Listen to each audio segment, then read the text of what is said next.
You wake before the cock finds his full voice. The storm has moved on and left a softer one behind. A measured drip from the eaves, the hush of palm fronds settling their skirts, the cool floor pressing a shy chill into your souls. You lie still and let the house name itself by sound drop on clay, drop on leaf, drop on wood, each small note telling you which corner waited well and which corner will want attention first. Air comes in with the taste of lime and wet grain and the faint ash that forgot to leave the hearth. You sit up, mat creaking like a dry reed, and watch the doorway's low rectangle shift from slate to pearl. This is the island's ordinary morning after rough weather. Everything argues less. You tip your head and listen along the roofline. Above you, a familiar geometry settles light rafters and laths under palmetto fronds, overlapped like fish scales, pitched steep so rain hurries away. Plain, common, dependable, the sort of roof that prefers mending to speeches. You ease the shutter a hand's width. The lane shows itself without boasting. Puddles have already thinned to polite mirrors. The sand remembers the wind in brief curled ripples. A breadfruit leaf lies split and open, drying like a fan. Someone down the way lifts a door bar, the wood gives a hollow sigh, and another someone answers with a broom's first careful whisper. Words can come later. Brooms speak first on mornings like this. You test the floor by heel, because sometimes a little water likes to wander in. Not today. The earth is cool and unresentful. You stand and put a hand to the doorpost where your thin tally waits tiny notches that keep the season honest. A shingle to tie, a hinge to soothe, a gutter to coax. You feel the marks with your thumb the way one might count small shells in a pocket, and you add nothing yet. It's a day for looking before doing, and for choosing the right corner to start the quiet. When you lift the bar, the hinge remembers last week's dab of fat and opens without complaint. Outside air tastes rinsed.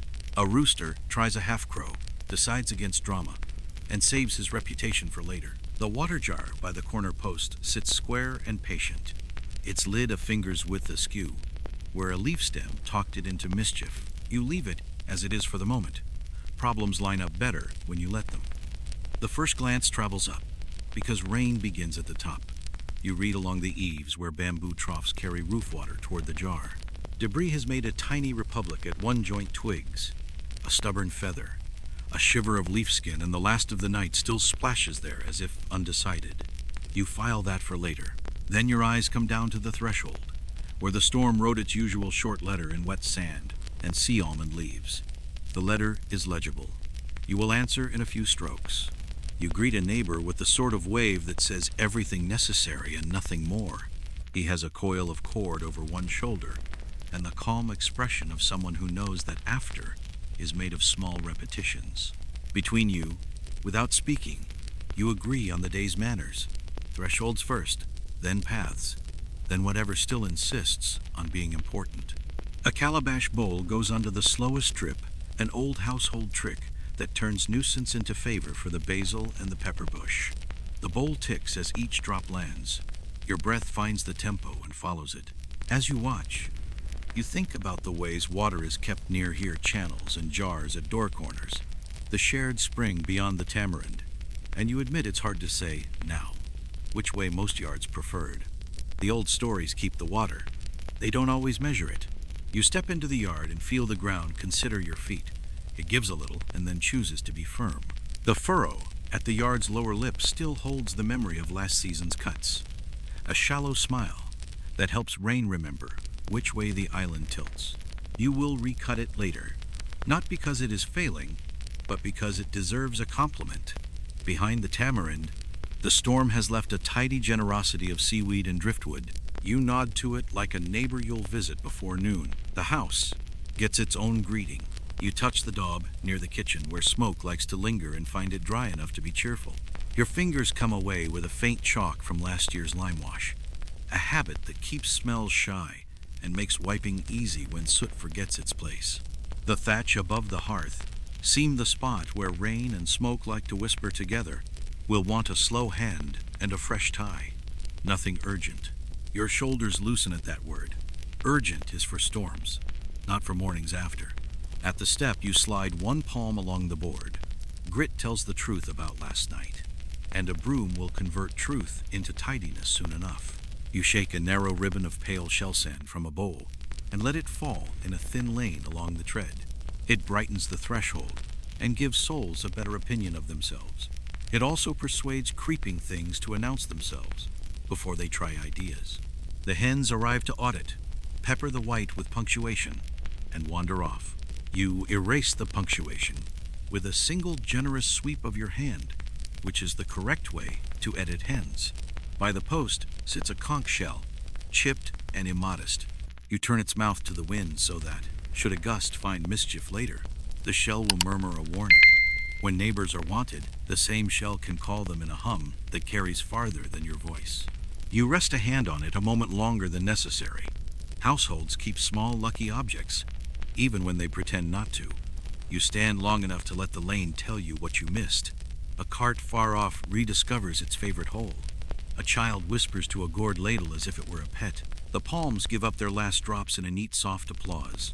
Nothing in that list requires negotiation, which is the finest kind of mourning. So the day builds itself, small and steady. Tools from the lean-to, threshold, gutters, jar, yard. Modest mending, the footpath to the shore. Wood above the hearth, a last sweep before the light goes warm. You are not in a hurry, which is the quickest way to get anything done without making a mess of yourself. Somewhere past the ridge, the windmill arms will turn again when the breeze remembers to ask. Here, you touch the doorpost one brief press of thumb to tally, and you choose the corner where the first rightness will begin. You take up the broom handle that already knows your hands. The house waits with the good manners of things that want to be useful. The morning widens by the length of a doorway. You open the door wider and let the lane take its breath. Light arrives carefully, touching a wet jar lip, a coral chip at the post, the rake's blunt tooth. You step onto the threshold you will soon tidy, and stand a moment to let your eyes sweep where your broom has not yet gone. Puddles have grown thin rims, like tin plates left to air. Leaves keep their manners, lying flat in fans and crescents, waiting for a hand that knows what the morning asks. You greet the nearest house with a nod that belongs to this hour, no words needed. Only the agreement that small tools begin before voices do. A neighbor crosses from her doorway with a palm-rib broom held like a quiet flag. You trade the ordinary news. No trees down across the beach road. The bread oven kept its cap. The windmill arms on the ridge look stiff but honest at dawn. The lane answers you in wood and grit hinges, rake teeth, the hush of bristles across damp sand. You walk the length with your glance first, then your feet. A basket lid has taken a holiday and sits in a shallow pool like a hat at meeting. A sliver of driftwood pretends to be a gate across two prints. A shy gourd ladle rests on a step as if it arrived by itself. You collect none of it yet. This is the hour for inventory, not removal, for counting the obvious so the hands can stop thinking later. You lower your broom and let it whisper. Short strokes across the door edge gather last night into a line. One longer sweep persuades the line toward the yard's lower furrow, where water understands its duty. Sand behaves, heavy at first, then willing. Leaves peel up from the board with the soft sound of paper conceding a correction. You do not hurry. The ground reads your pace and copies it back to you. A simple truth resides above you. In these years, many houses along this island wear palmetto thatch and light walls of wattle and daub, set low and steep to shed weather quickly. Lanes that stitch them together are coral rubble and packed earth, best when kept bare and swept. Your eyes find where last night untaught the path. You lift a coral chip with your toe back to the margin, return a wedge of stone to its place at the base of a post, and line 3 shells in a small triangle beside a soft patch, so quicker feet will learn caution without being lectured. Farther down, 2 neighbors meet at an elbow in the lane and exchange the day's short grammar. Thresholds? Thresholds. Then path. Then path. You join their rhythm without stepping into it. The rakes make a quiet music long pull. Brief shake, longer pull. The sound puts your breathing in order. You stoop where the lane dips and test with your heel. The earth hesitates. You press, then score 2 narrow grooves that feed into the main run you cut last season toward the roadside gutter. A breadfruit leaf corner laid on the water makes a momentary boat. Its movement tells you the fall is a shade too slow. One scrape more solves it. You like the way such tests look foolish in work. At the meeting with the road, you gather. Scattered coral back into a low collar so wheels will remember their boundaries. Someone's child has built a tiny fort of pebbles at the path mouth. You move it one handspan aside and keep its shape so it will not feel scolded when she comes looking. Near the hedge, you lean two longer branches for tomorrow's chopping and pull the light twigs into a neat heap that will dry into kindling without needing to be asked. You trim one stubborn vine from a fence rail and tie it into a loose ring. It makes a tidy hanger for a basket the next time wet hands want a high, clean place. Along the step of an elder who walks with care, you scatter a narrow lane of pale shell sand for grip and brightness. A hen steps along it and stamps your kindness with dotted commentary. You erase the commentary in 2 strokes and call the exchange fair. The wind from the sea arrives and examines your work with fingers open. It fails to move your shell markers, which pleases you. It does lift one light leaf, which is also fine. You enjoy being corrected by a breeze that means no harm. In the same breath, you catch the stew of smells that says the morning will be honest. Wet clay, bruised green, a ghost of smoke from kitchens where fires are being woken one patient coal at a time. You pause beside your neighbor's rain jar, while she skims a few flimsy skins from its surface with a cloth. She sets the lid true and smiles without teeth. You answer with the smallest lift of your chin, the punctuation mark meaning good. A lime sits on her step, rolled along the board earlier to leave its clean temper behind. You adopt the idea for your own threshold later, not because you need to, but because the scent makes damp corners remember their place. You return to your door and consider the line the broom has drawn. It already looks like decision. The furrow along the yard's lip waits for a deeper hand, and the roof troughs hold last night in tiny congregations that will want dispersing into the big jar. You raise the broom and knock loose a thread of grit caught at the bristle base. It falls with the softest rain, a private applause. The tool leans against the post bristles, up drying into good manners. As you cross back into the lane, the windmill on the ridge lifts one arm and stills again, as if stretching in its sleep. Travelers in these years sometimes boast of how many such mills can be counted before the counting dulls the appetite. You prefer one seen and named and quiet, doing its work without swagger. The lane prefers that too. You and your neighbors sweep, rake, and nudge until the path reads as deliberate instead of accidental. No one says it, but everyone thinks it in the plainest words. Start where feet go, then where water goes, then where hands rest. Whether such lanes are kept by parish rule, or just by habit and courtesy, is hard to tell from the scraps of paper that survive. The brooms and rakes do not care who gets credit. You share a final nod with the woman across the way, lift the rake from the fence, and aim your body toward the corner where gutters begin. The morning keeps widening by the width of small tasks done in a kind order. You cross to the lean-to in the temper a shy animal understands quiet steps, no sudden opinions. Its roof is palmetto and kindly. Its door is a plank that leans well. When you slide the plank aside, the air shifts, cooler, wood sour, faintly sweet with old oil, and stitched with the chalk-clean smell the storm left behind. A gecko squeaks like a startled shopkeeper and disappears behind the rake handle, which seems appropriate. Your eyes teach your hands where to go. The broom greets you first palm ribs trimmed to obedient lengths, bound with fiber that remembers its job. You lift it and turn the bristles skyward so any lingering damp will confess. The handle has worn smooth under your palms into a quiet kindness. You draw a thumb along the lashings and feel each knot answer back. Present, present, present. The wooden rake waits to the right, head pegged, teeth straight as good advice. One tooth shrugs a little. You seat it with a tap and a look that means later, which most tools understand. A coil of cord hangs from a peg, tidy and uncomplaining. You let 3 loops fall, shake them free of last night's memory, and gather them again in a figure 8 so tomorrow's hands will know where to start. The cord smells of salt and plant and ship, as honest cord does, and takes its weight from your wrist like a promise. On the shelf sits a calabash dipper stained the color of tea from years of service. Beside it, a small knife wrapped at the edge with rag so it won't argue with neighbors. Next to that, a jar of ash for scouring, a spare hinge that believes in a second career, and a strip of bast you saved for lashings. The lean-to keeps biographies instead of objects.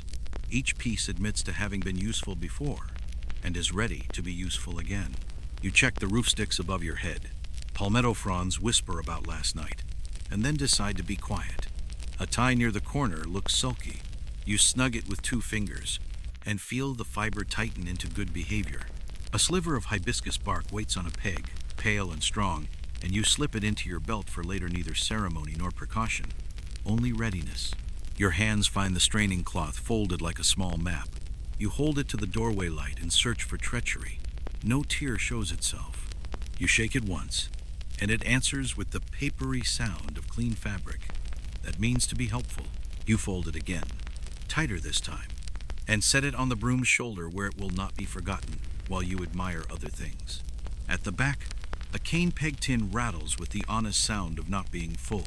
You pour the pegs into your palm, sort by girth, and return them so the smallest are near the mouth and the thickest sit low, in case quick repairs make you clumsy later.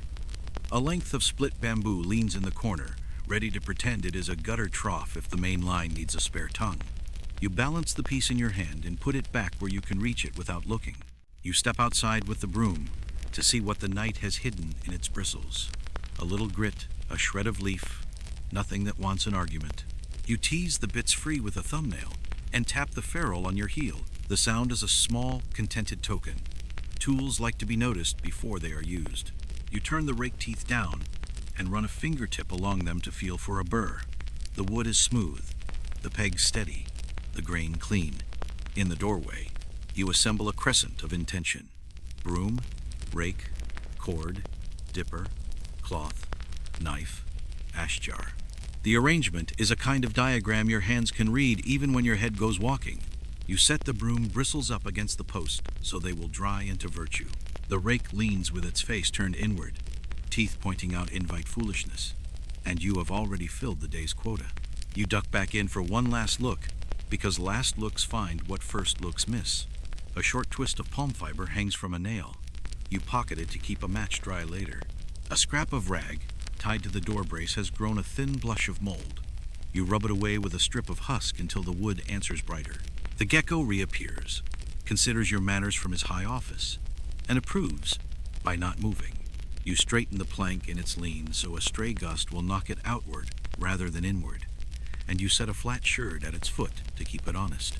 The lean-to prefers simple geometry to locks.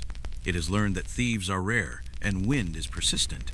A coil of cane sits in the corner, newly cut, smelling green and a little peppery. You slip a yard of it into the tool fold for binding a sulky shutter, if the mood takes you. Out in the light again, you polish the knife on your skirt and shave a frayed tail from the cord, then whip the end with bast so it will not unravel under attention. You run the knife through a scrap of palm to be sure its edge is polite, keen enough to trim fiber, dull enough to forgive a daydream. You wipe a finger of oil along the blade and back to prevent it from remembering the sea too well. The house watches from its cool mouth, while you put order where the storm left suggestions. A breath of wind shifts the broom's shadow and reminds you that the threshold is waiting. The jar is waiting. The gutter troughs carry their small congregation of twigs and good intentions. You test the weight of the dipper in your palm and set it by the corner post. Your shoulder knows the cord now as if it grew there. Before you leave, you give the lean-to floor a courtesy sweep 2 patient arcs that lift the powder of last night and send it to the yard where it can become something truer. Courtesy is a quiet way to keep things from rusting on the inside. You pull the plank almost shut, leave a thumb's width for air, and pat it once the way you might pat a creature you trust. The little crescent of tools waits like a sentence with all its nouns laid out. You carry the first armload to the door, then go back for the rest, because 2 trips are calmer than 1. The broom arrives last, as leaders should when others have taken their places. You nod to the doorpost tally and feel it nod back. The morning is ready to be written in small strokes. You stand in the doorway and let the threshold explain itself. The storm has written its small letter here. A ridge of wet sand, a fan of sea, almond leaves, 2 shallow puddles practicing to be mirrors. You set the palm rib broom down like a quiet answer and begin at the edges short strokes outward, then a long, slow sweep that persuades everything toward the yard's low furrow. The bristles whisper, Sand gives up its argument.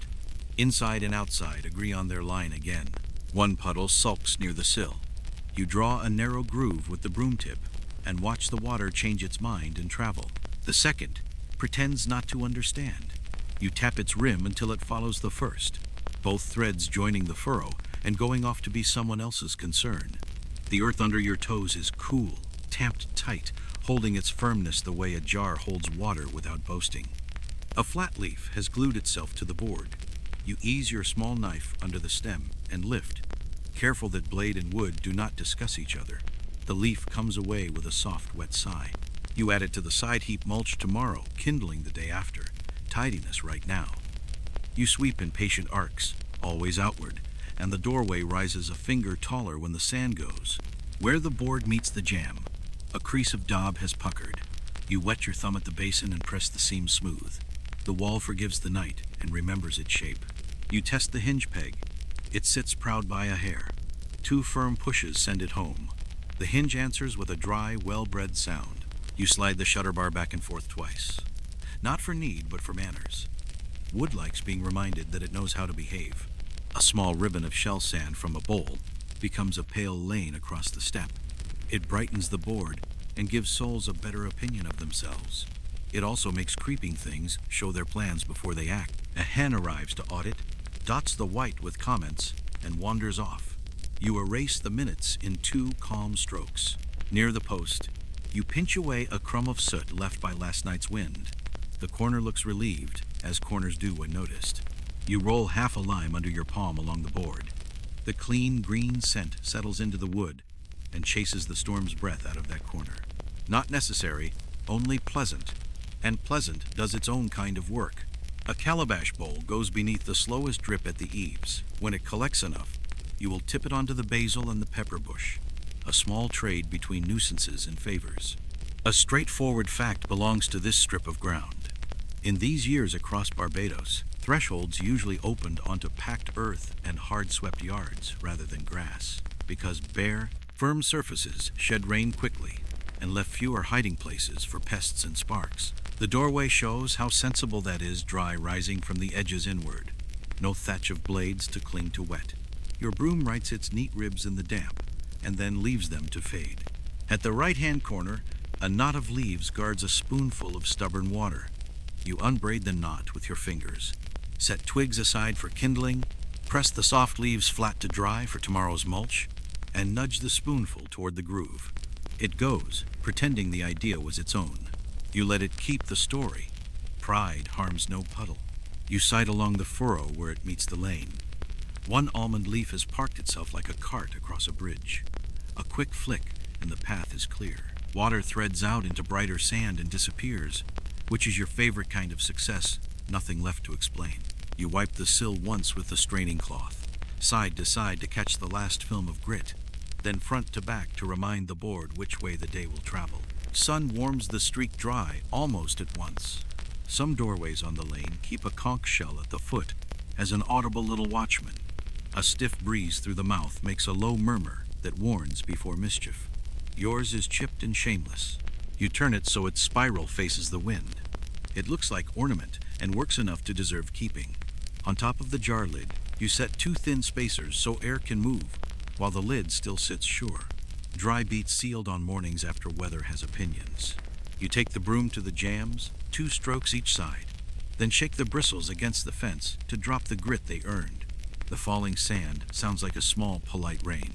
You stand back and check the line where board meets yard, no puddle lip, no stray ridge. Only the clean edge that tells a visitor how to place a foot without thinking. If someone came now, they would leave shoes at the post by instinct. That is all you ask of a threshold, to teach without speaking.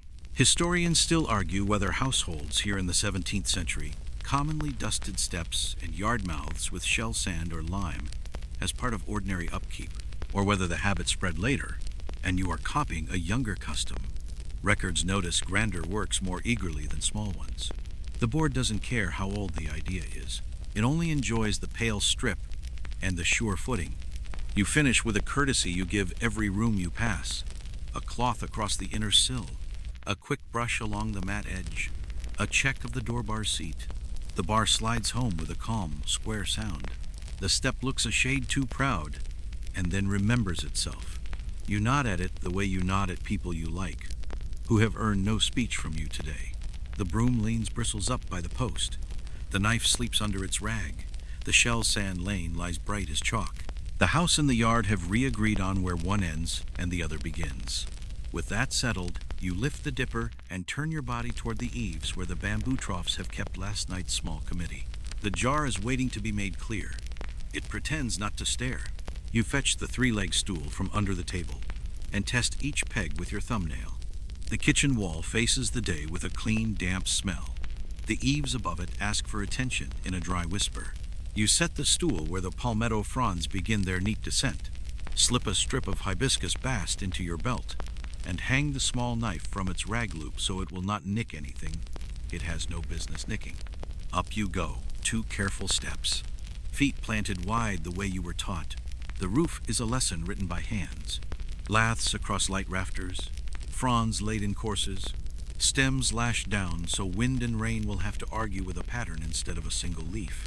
You press your palm against the underside. The fronds answer with a cool rasp. At the eave, one tie feels tired. You ease the knot forward with the knife tip until it loosens without tearing the fiber's pride. Then slide in fresh bast. Roll it once along your thigh to wake the twist and cross over under so the lath becomes the middle of a soft figure 8. 2 snug half hitches. A tuck. The stem hums a little when you test it, which is enough. You work along the seam like a tailor, not rushing. Thumb checks each lash. Knife trims the frayed tails into modest ends. Forearm lifts a frond so the neck sits flatter. Where a stem wants to rock, you slip a thin leaf shim in the cradle of the lath. The wobble remembers its place. Where the lath shows a splinter, you turn it inward and pretend no one saw. Everything is small and repeatable, which is why it works. Rain starts to announce itself at edges first, so you pay the most attention to edges. At the corner above the hearth, smoke has waved at weather often enough that both have opinions. You add a second tie there and smooth the frond tips so the run sheds cleanly. You lean your cheek to the thatch and look for any mean little thread of daylight. None winks back. The kitchen will keep its size for soup, not for sky. In this island century, houses like yours usually carry palmetto, thatch over wattle and daub walls, pitched steep to hurry rain, the fronds bound with plant fiber bast from hibiscus or strips of cane, because such lashings drink water lightly and tighten as they dry. You know this without reciting it. The roof states the case in every course. Still, you feel a quiet satisfaction as each knot settles to the same neat size, all of them speaking the same calm word. A thin sheen on one old tie tells you salt rode the wind last night. You rub the new knot with the barest breath of coconut oil so wet won't cling where it has no business. Not polish, simply a reminder to the weather that this is a working joint, not a sponge. At the ridge, you slide in a reversed frond to cap a narrow gap the storm teased open, then stroke the run once to seat it. Some households tuck a single rooster feather under the ridge after mending, a tiny wind reader. If it lies quiet, all is settled, and if it flutters where nothing else does, you come look.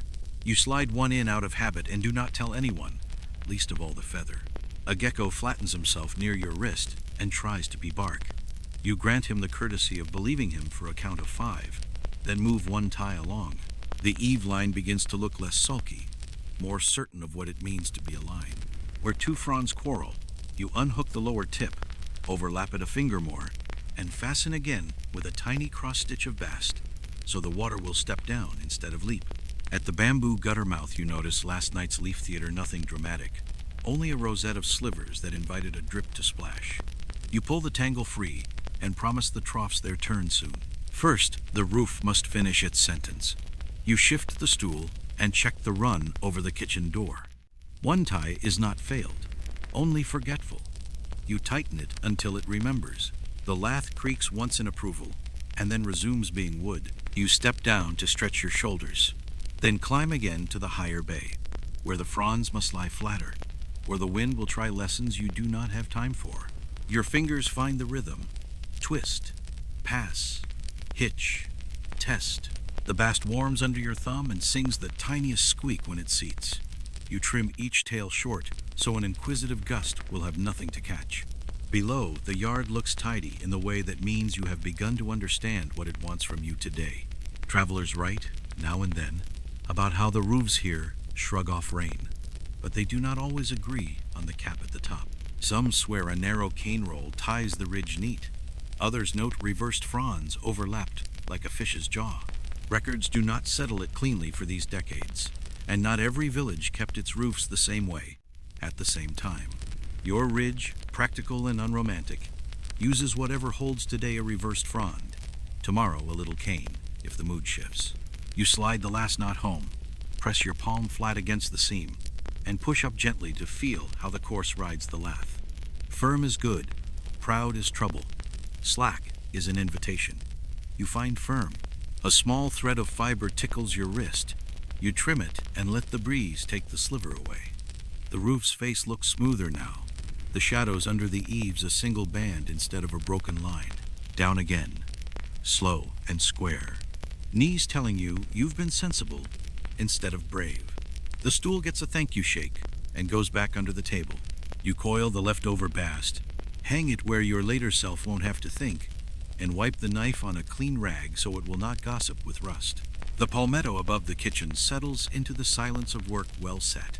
You feel that silence behind your ribs and let it steady your breathing.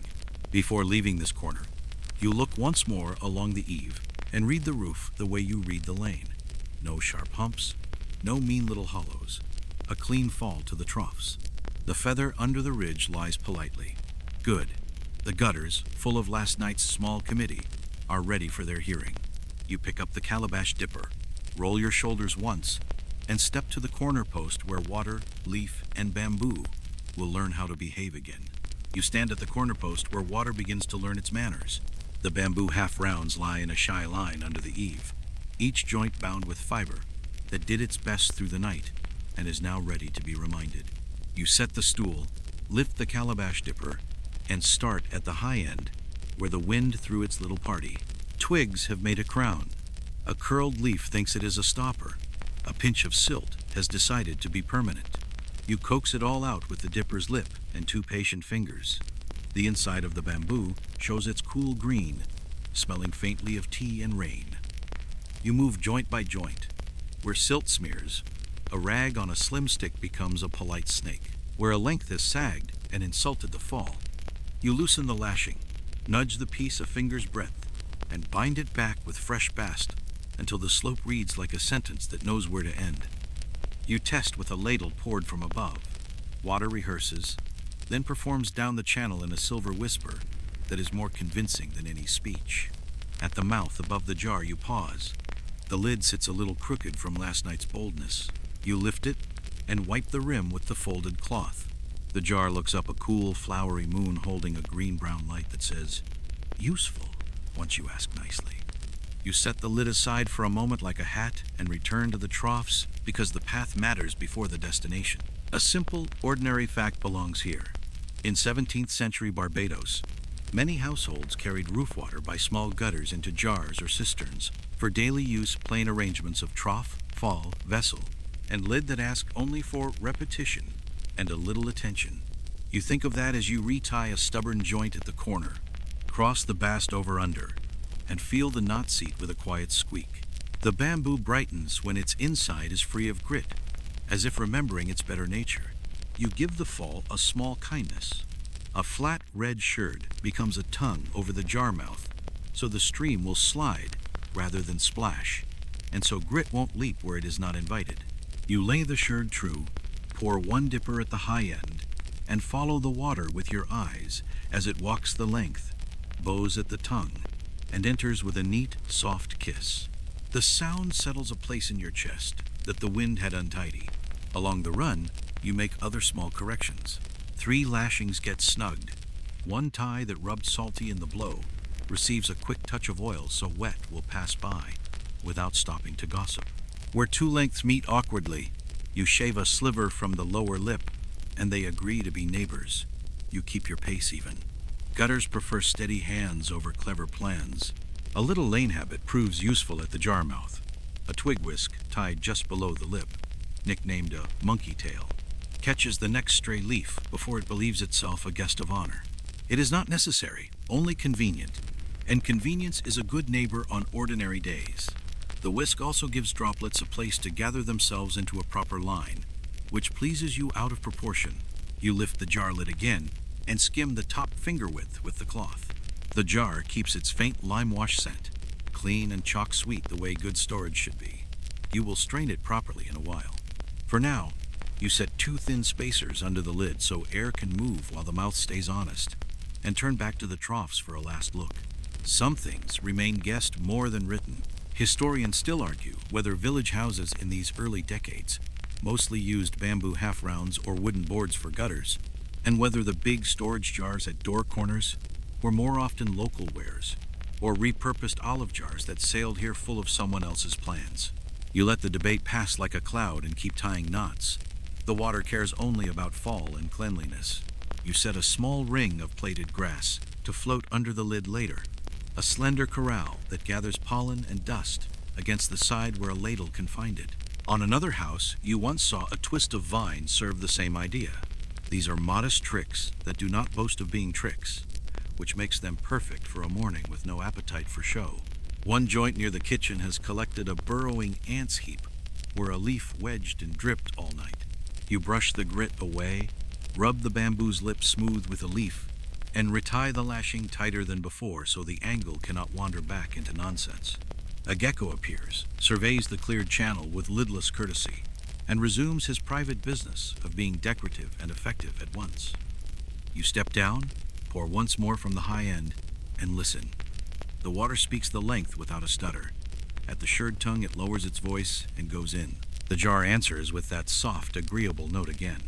You set the dipper against the post where a hand will find it without thinking.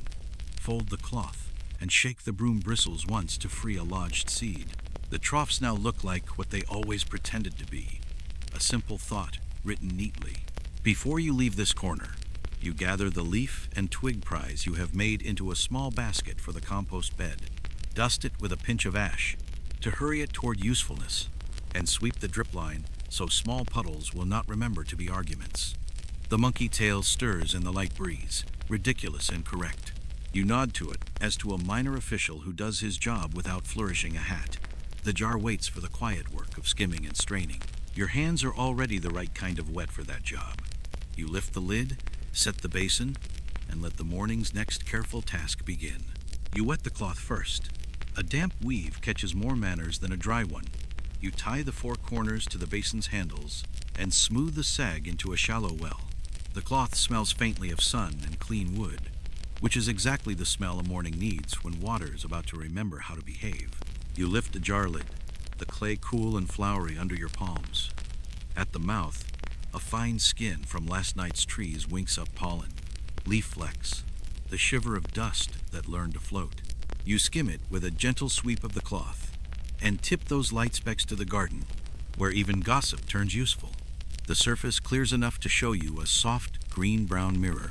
You lower the calabash and take the topmost ladle. Steady wrist, no stirring, only the quiet theft of what is clear. The pour-through cloth is a silver sheet that forgets its sparkle the moment it falls. You watch the thread turn to a hush and count 10 heartbeats so the basin has time to think. Then another ladle, and another, the rhythm unhurried. Dip, lift, pour, wait. The jar breathes out a coolness that smells like chalk and a little leaf. The basin answers with the lightest tap at each drip.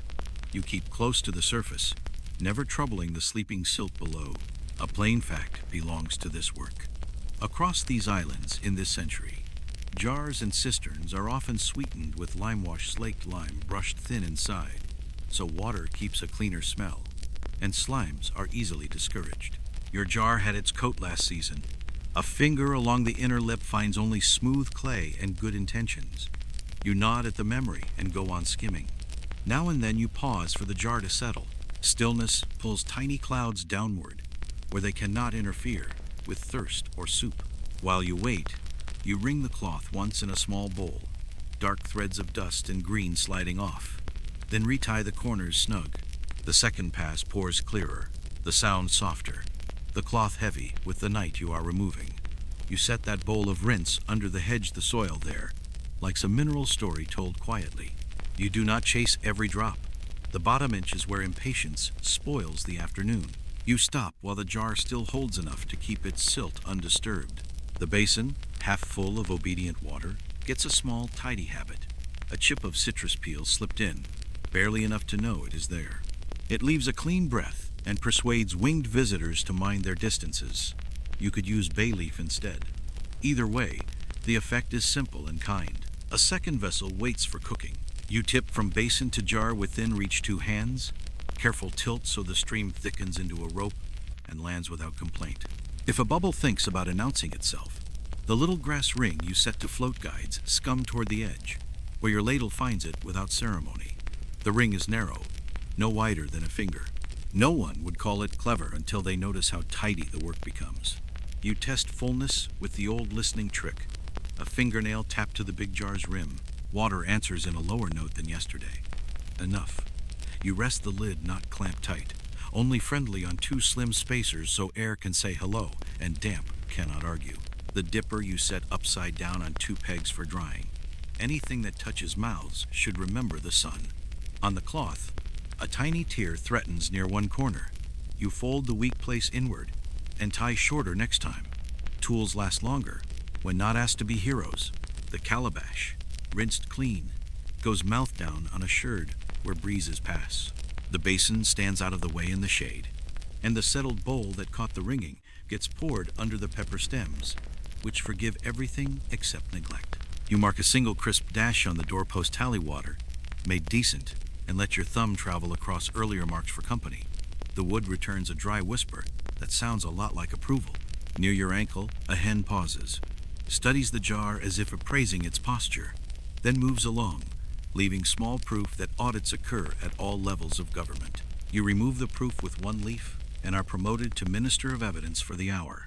What people did in tiny filters at home is not always the sort of thing that finds paper. Some used layered sand in little boxes. Some tucked charcoal between cloths. Some, like you, trusted a patient settle and a good straining square. You have heard all 3 stories told with equal certainty by people who meant their memories. The lack of tidy agreement never stopped anyone from drinking. You give the jar lip a final wipe, then touch the shirred tongue over the gutter mouth to be sure it sits true. The next rain will enter without mischief. The little grass ring naps in place. The lid sits easy. The basin waits under a quiet leaf. Shadow. The dipper gleams in an unbecoming way that only clean things get away with. All of it looks like furniture again, which is the highest praise for any task that hopes to be forgotten. You step back and let the shade move across the corner. The house feels taller by the height of a lid set right. The yard breathes the small sigh water makes when its business is settled. Farther off, a rake resumes its whisper in a neighbor's hand, and the lane rehearses being a line again. Your own rake is glancing toward the soil, as if bored with politeness and eager for combing. Fair enough. You lift it. Patterns want drawing. Puddles want promotion to damp patches. The water agrees from its jar with the quietest of sounds. Nothing at all. You set the rake teeth to the earth, and the yard inhales. Patterns wait to be drawn. Puddles wait to be demoted. Hoof prints wait to forget themselves. You begin in the far corner, where the storm pressed its thumb, and you pull a first long line that tells the rest what straight enough means. The teeth murmur through damp soil, leaving shallow ribs that look like a calm sea when a cloud remembers to move. You work with a pace the ground can copy, pull, breathe, lift, pull, breathe, lift. Where a goat declared certainty beside the tamarind, the soil holds a crescent. 2 crossing passes turn braggadocio into grammar. Where a pig decided to own a patch, you tamp with the rake's back and comb until the boast lies down like anyone else. You keep the middle rows long and the edge rows curved, because edges prefer diplomacy to law. The smell rising is honest. Wet clay, bruised green, a little ash softening last night's memory. The shallow furrow you cut along the yard's lip greets each rib like a main road accepting side streets. You drag the last 2 teeth to open tiny feeder grooves where damp lingers, and you watch the thin threads wander out and forget to complain. A leaf boat breadfruit corner. Nothing fancy tests the fall and proves you remembered the tilt correctly. Even the boat looks relieved. A plain historical fact keeps you company. In 17th-century Barbados, household yards were typically hard-swept earth rather than grass, kept clear to shed rain quickly, discourage snakes and pests, and keep stray hearth sparks from finding ambition. Neat yards were health, safety, and temperament all at once. Your rake, flatteringly, agrees. After 2 rows, the ground already loses its slouch and stands like it knows its job. You pause where the mortar space will need footing later. You cross-hatch the surface first east-west, then north-south so soles grip when cassava meets the pestle, and rain tries its old jokes. The woven texture holds like a good idea. You tamp the center with your heel. The earth answers with the quiet, compact sound that means it will not sulk under work. A quirky little habit wanders in and stays. You trail a short palm frond behind the rake on the last pass, not to polish, just to lay the ribs a breath smoother. Some folks drag a coconut husk instead. Some scatter a pinch of crushed shell in a thin ribbon near the step, so the yard looks faintly brighter, and visitors place their feet where you meant them to. You settle for the palm frond today, because the frond is already in your hand, and the yard appreciates untheatrical generosity. At the pepper bed, you rake a soft scallop around the stems, leaving shallow basins where the next ladle will find roots without argument. Between basins, you set 3 little shell chips commas for water, so grit stops and thinks before crossing into tender soil. Along the lane edge, you curl each row inward, a small inward question mark that keeps drifting sand from pretending it has been invited inside. You lift the rake now and then to tap grit from the teeth. The falling grains sound like the smallest rain, exactly the size a morning can afford. The sun, no longer shy, prints bright edges on each rib and makes your work look fancier than it is. You ignore the compliment and keep to the rhythm that makes sense. Long pull, pause, shorter pull, pause, breathe. Historians still argue how early the habit of patterned yard combing scallops, chevrons, fish bones took recognizable shape in village practice here, and how directly those patterns echo West African sweeping traditions brought across the sea, as opposed to being later island refinements. Records are coy. Dirt remembers being tidy but rarely states its influences. Your yard splits the difference and chooses what drains well and pleases the eye without needing a witness. Near the jar corner, a shallow dip likes to collect gossip. You score 2 little tributaries into it and open a clean exit toward the main furrow. A spoon of shell sand scattered at that mouth brightens the low spot and convinces feet to step wide. You plant a flat sherd as a quiet stepping face where a child always cuts across. It tucks itself into the pattern as if it had grown there. By the breadfruit roots, you shorten your strokes and keep your rows patient around the buttresses, leaving a narrow ring that will hold the next offering of seaweed mulch without fleeing in the first squall. One stubby branch left by the storm volunteers as a marker. You push its blunt end into the ground so its fork points down, slope, a tiny arrow teaching water to act like it can read. When the yard is nearly done, you return to where you started and lay a final stitching row across the whole field, one slow, even line that makes the rest make sense. You draw the rake backward on the last lift so the rib ends without a stutter. The ground now says in a modest voice that someone is living here who remembers what after looks like. The hens try walking your new ribs and discover their feet print neatly. You erase their commentary with an even neater line, editor-in-chief in a jurisdiction that never runs out of authors. You stand the rake in sun to dry, teeth down against the post so they won't warp from pride. Your shoulders carry the friendly ache that proves nothing dramatic happened and everything improved. The furrow glints a little. The crosshatch near the mortar waits like a prepared thought. The inward curls at the lane look private and deliberate. A last glance along the pattern finds one silly pebble trying to be important. You nudge it to the edge, where importance is welcome. The yard goes quiet in the best way, no puddles rehearsing, no ridges tripping, only shallow ribs softening under the light. With the soil's mood corrected, you can turn to the storm's other gifts, seaweed mats and driftwood that want sorting into fuel, mulch, and later cleverness. The rake, flattered, pretends it made the plan. You let it have the last word and go fetch the basket. You walk to the yard's low edge, where the sea pretended to own the place for a few hours and then forgot to clean up. A soft heap of seaweed waits, glossy and salt-sweet. Driftwood lounges like furniture with no duties. a braid of reeds invented by the wind, thinks it deserves applause. You bring a basket and the rake and begin the small ceremony of sorting. Nothing dramatic, only the kind of decision that makes later decisions behave. You start with the weed because it smells like the shore decided to be generous. You pull it into a neat rope with slow strokes, letting sand fall out in tiny avalanches.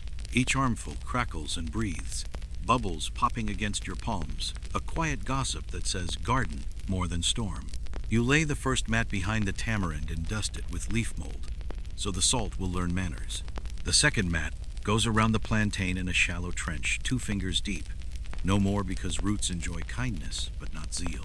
A plain historical fact walks along beside you. In the 17th century Caribbean, coastal households used seaweed as manure to sweeten sandy soil. Laid to rot under plantings, it fed peppers, yams, and plantain, without the cost or spectacle of dung carts. You do not need anyone's ledger for proof. You have leaves that remember. Even so, you spread the mats thin and patient. Salt pushed too hard teaches plants to sulk, and sulking is not on today's list. The driftwood gets its own attention. Long, straight pieces cure in the kitchen shade, for evenings that want stew without complaint. Knotted bits promise fast fire, and go to the kindling basket. One forked branch volunteers to be a hook.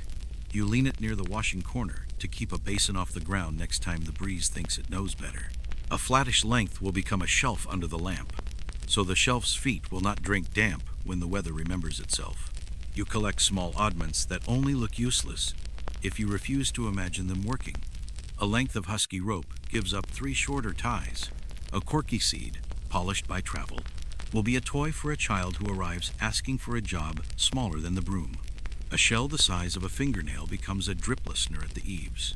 You rinse what wants rinsing and set the pieces on a warm stone to consider their futures. A reed braid lies at the edge like a half-made broom. You tuck its end with a twist of bast, and it becomes a brush just right for steps and shelves that resent full-sized opinions. A dried sea fan, stranded like tattered lace, earns promotion to gentle scourer for clay jars. It looks ridiculous and works politely, the best combination. Quirky, yes, but quiet tools often are. You divide the seaweed further.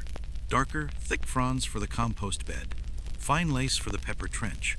A small portion to be turned into the yam mound, where patience pays rent in starch. A thin scatter of ash across each mat helps the salt mind its own business. The smell rises iodine, green sweetness, a hint of sour, where something nearly started being someone else and slides away on the breeze. You keep a tally at the post, not with numbers anyone else would respect, only marks that mean something to the hand that made them. 1 line for mulch, 1 dot for fuel, 1 small cross for turned trash into tool.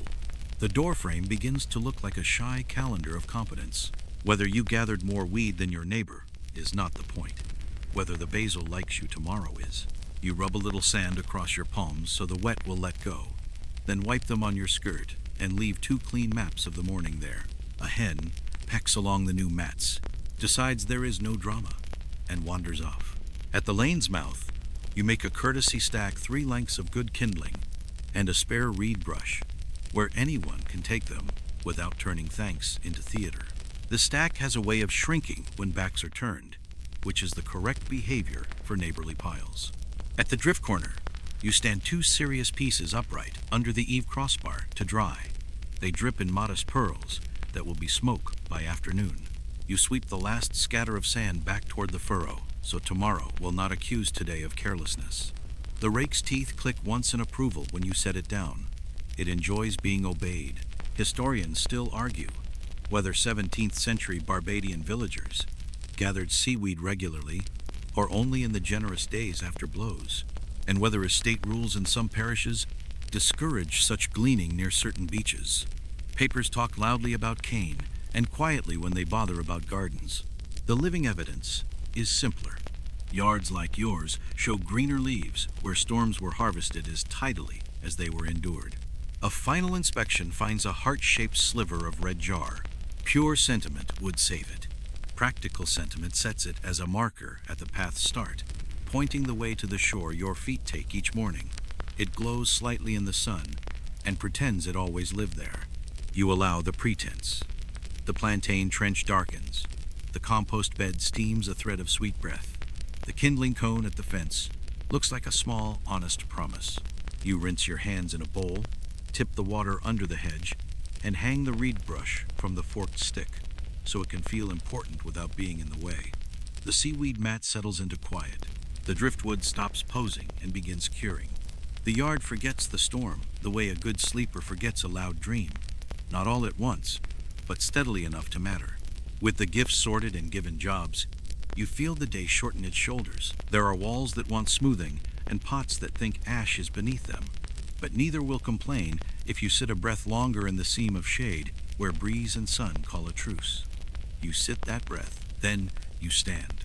Because standing is the next gentlest thing. You bring the bowl of wet earth to the wall the way you bring cool water to a tired friend. No speeches, only intention. The wattle shows faintly through where the storm taught the dog to remember it is mortal. Hairline cracks like dry riverbeds, one thumb-sized hollow where a flying twig argued and lost. You set your tools in a modest row on the bench. Gourd scoop, strip of husk, a short paddle worn to kindness, a rag, a little cup of lime water thin as milk.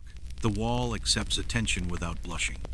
You run your knuckles along the plaster and feel the places that sound bright and the places that sound tired. Bright can wait. Tired goes first. You moisten the cracked seams with lime water, a whisper only, so the new clay will not sulk about joining the old. The smell that rises is steady, and good chalk and earth, and a trace of smoke that cannot help itself in a kitchen. You drag your paddle through the bowl. The mix glides. Clay from the near gully, a handful of chopped straw, a few threads of hibiscus bast, and a pinch of ash to keep it from remembering swamp. Ordinary island knowledge says the fiber gives the daub a memory, and the ash keeps small, uninvited lives from setting up business. You scoop, press, and smooth, and the cracked lines relax under your thumb the way creases loosen under a warm cloth. A plain historical fact belongs to your hands. In these years, across Barbados, many houses are wattle and daub light posts and woven sticks with earthen plaster, then a skin of lime wash materials close enough to be fetched with a basket and strong enough to forgive a storm. You do not congratulate the method, you copy it. The paddle noses clay into the fine seams. The husk polishes what the paddle cannot reach. The wall exhales and remembers being a wall. You tend the thumb-sized hollow next. You wet the edges so they won't drink the new mix too greedily, then pack the pocket in 2 small lifts rather than one proud heap. Thud, thud. Each lift gets a finger's press and a moment to think. A tiny lattice shows where the wattle peeks through cane and stick, woven tight as a basket. You thank it for still being itself, and lay the daub over it like a blanket. The surface rounds back to the curve you remember, neither narrow nor bold, a modest cheek. Where the kitchen corner meets the doorpost, you find the line that always misbehaves at this time of year. The wind likes this angle, so do children's shoulders. You score the surface with the point of the husk cross-hatching shallow as a thought and smear in new clay that keys into the scratch. You smooth with wet fingers, then with the flat of a breadfruit leaf, because leaves make a finish neither too shiny nor too rough. The leaf leaves a delicate pattern that will disappear under lime, but not in your satisfaction. On the shaded bench sits the small bowl of white you mixed at dawn slaked lime and water. A light wash after the clay sets will sweeten the wall, keep smells shy, and make wiping soot easy. Not the heavy coat used on feast days, just a thin courtesy.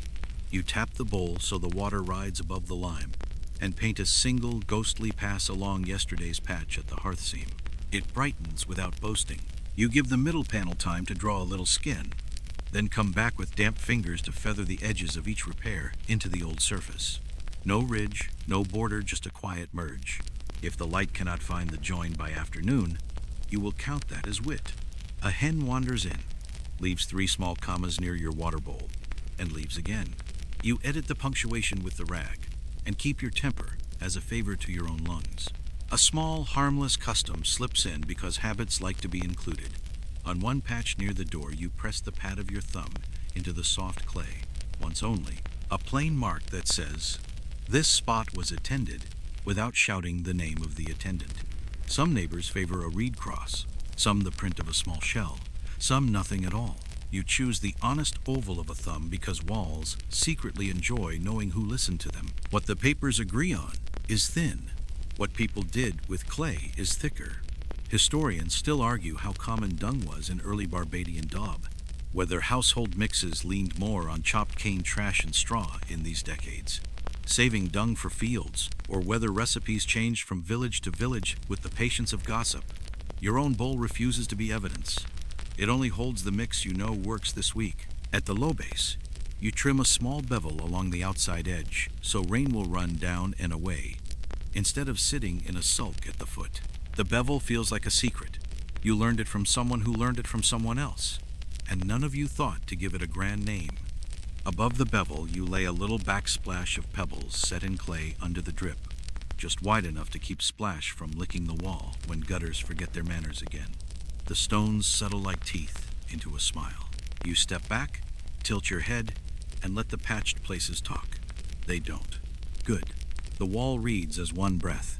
You rinse your hands, pour the gray water under the hedge where soil likes mineral gossip, and wipe the paddle clean so it will not remember mud at the wrong hour.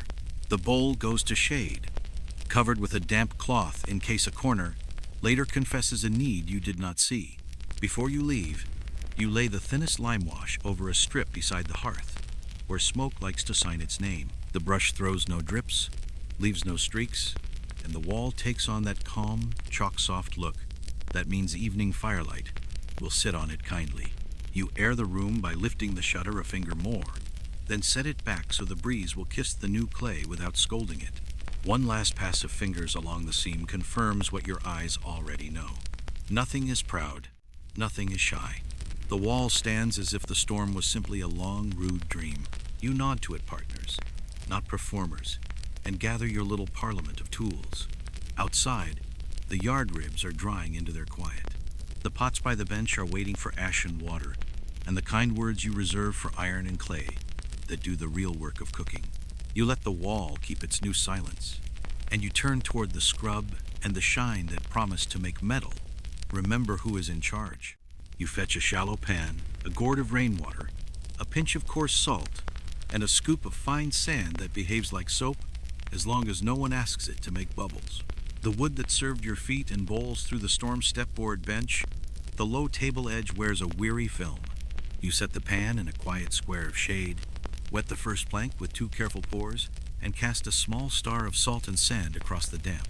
The grains glint like very sensible promises. You make a brush from what already trusts you, a twist of coconut husk, bound to a stick with a strip of bast. It looks like nothing and works like it has nothing to prove. You press and circle, slow as bread that intends to rise when it feels like it. Sand and salt hum together under your palm. The hum is shoreline talk translated into wood. The board brightens not to shine, only to evenness. You lift the slurry with a leaf and tip it to the compost corner where every odd thing becomes soil, and then pretends it invented garden. At the threshold plank, you give extra patience. Feet declare their history here. You work along the grain, the way you would pet a cat that waylays your morning. The husk reaches into the shallow hollows and politely informs grit that the party is over. When the board stops feeling sticky under your fingers, you trickle clean water and watch the clouded rinse gather, then slope it to the furrow with a nudge from the brush's side. The wood breathes again. It refuses to be fancy, and you respect it for that. A plain historical fact keeps you company. In 17th-century island households, sand, salt, ash, and fibrous scrubbers, coconut husk, root bundles, or palmetto were the ordinary abrasives for planks, tables, and pot rims. Cheap, local, and perfectly adequate. You prove the point without saying it aloud. The brush goes back into shape after you squeeze it, as if relieved to be believed. The low bench is next. You scour away the storm's gray thumbprints and discover the old, steady color waiting beneath a pinion. A fingertip of coconut oil rubbed thin along the seat, then wiped almost entirely away, lets the grain regain a little dignity without inviting dust to move in with its shoes on. The bench tilts into a patch of sun, shy side up, so its undersides dry without collecting stories. At the table's mouth, the edge that greets bowls, you draw small circles until the wood squeaks once. That tiny, clean squeak that means no more. You do not argue with a squeak that chooses to retire. The cloth follows in a firm, damp pass, gathering what the sand forgot. A hen watches from the path and pretends to inspect your workmanship. She leaves 3 neat conclusions on the fresh plank. You edit them out with 2 fingers and no commentary. A fringe habit moves in because it always does. You rub the last pass with a piece of orange peel along the stepboard, not for shine, but for the faint green bright smell that convinces corners to remember they are corners. Your neighbor prefers a bay leaf. Both schools graduate tidy steps. You also dust a whisper of ash across the threshold, then wipe it away. Some say it tightens the grain. Some say it keeps damp ideas from returning. It leaves a softer look either way, and the board grows a shade taller. You wring the brush, set it bristles up to sun, and rinse the pan. The gray wash goes under the hedge, not to the jar-side furrow. Even good rinses do not belong where drinking lives. A few stubborn scuffs along the bench's leg yield to a shell scrap used as a shy scraper. The tiny rasp sings once and then forgets it ever sang. The leg looks like wood again instead of an incident. You rub the shutter bar with the leftover dampness and hear the hinge reconsider a future complaint. 2 shallow nicks along the doorframe polish out under sand and water until they're just stories you no longer have to tell. The rag, now honest about its hard morning, joins the line near the washing corner, mouth down so air can do what it does best when you don't order it around. Historians still argue whether most village interiors here in these decades were plain beaten earth, with only a few plank fittings, benches, steps, boards, or whether more houses than records admit kept small raised platforms and table spaces under their roofs. Papers lean toward plantations and inventories. They lean less toward benches that behave. You clean what you own and let the ink quarrel elsewhere. You sit back on your heels and let the boards speak by not creaking. The step wears a pale lane of shell sand you laid earlier. The bench looks slightly smug and then remembers its place. The low table edge has lost its storm shade and become the color of patient days. The brush, drying, looks like a crown built for a broom sprite who minds its business. A last small courtesy. You rub the rim of the wash basin with your sandy fingers, then rinse it clean, so tomorrow's water begins its life in a bowl that respects itself. You tilt the basin on 2 pegs, so its mouth faces south, a local superstition that mostly means it drains. You mark a thin dash on your doorpost tally planks, schooled, and your thumb reads the earlier notches like a very short prayer, in a language you did not learn from a book. The sun has shifted a hand's width. The boards throw tidier shadows. Somewhere along the lane, another bench squeaks once and then falls silent. Someone else is finishing the same ordinary miracle. Pots by the hearth shift in their pride, ready to be scoured with ash and a stern cloth.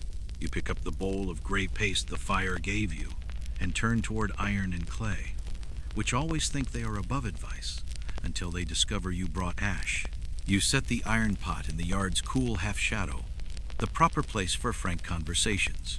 It wears the storm the way a tired man wears his shirt. A smoke smell, a dull inside, a black bloom where stew and weather shook hands too firmly. You bring your small parliament bowl, scoop of ash, handful of fine sand, a strip of cloth, a husk twist, and clean rainwater, and sit with your knees steady against the pot's weight. The first touch is always a wetting.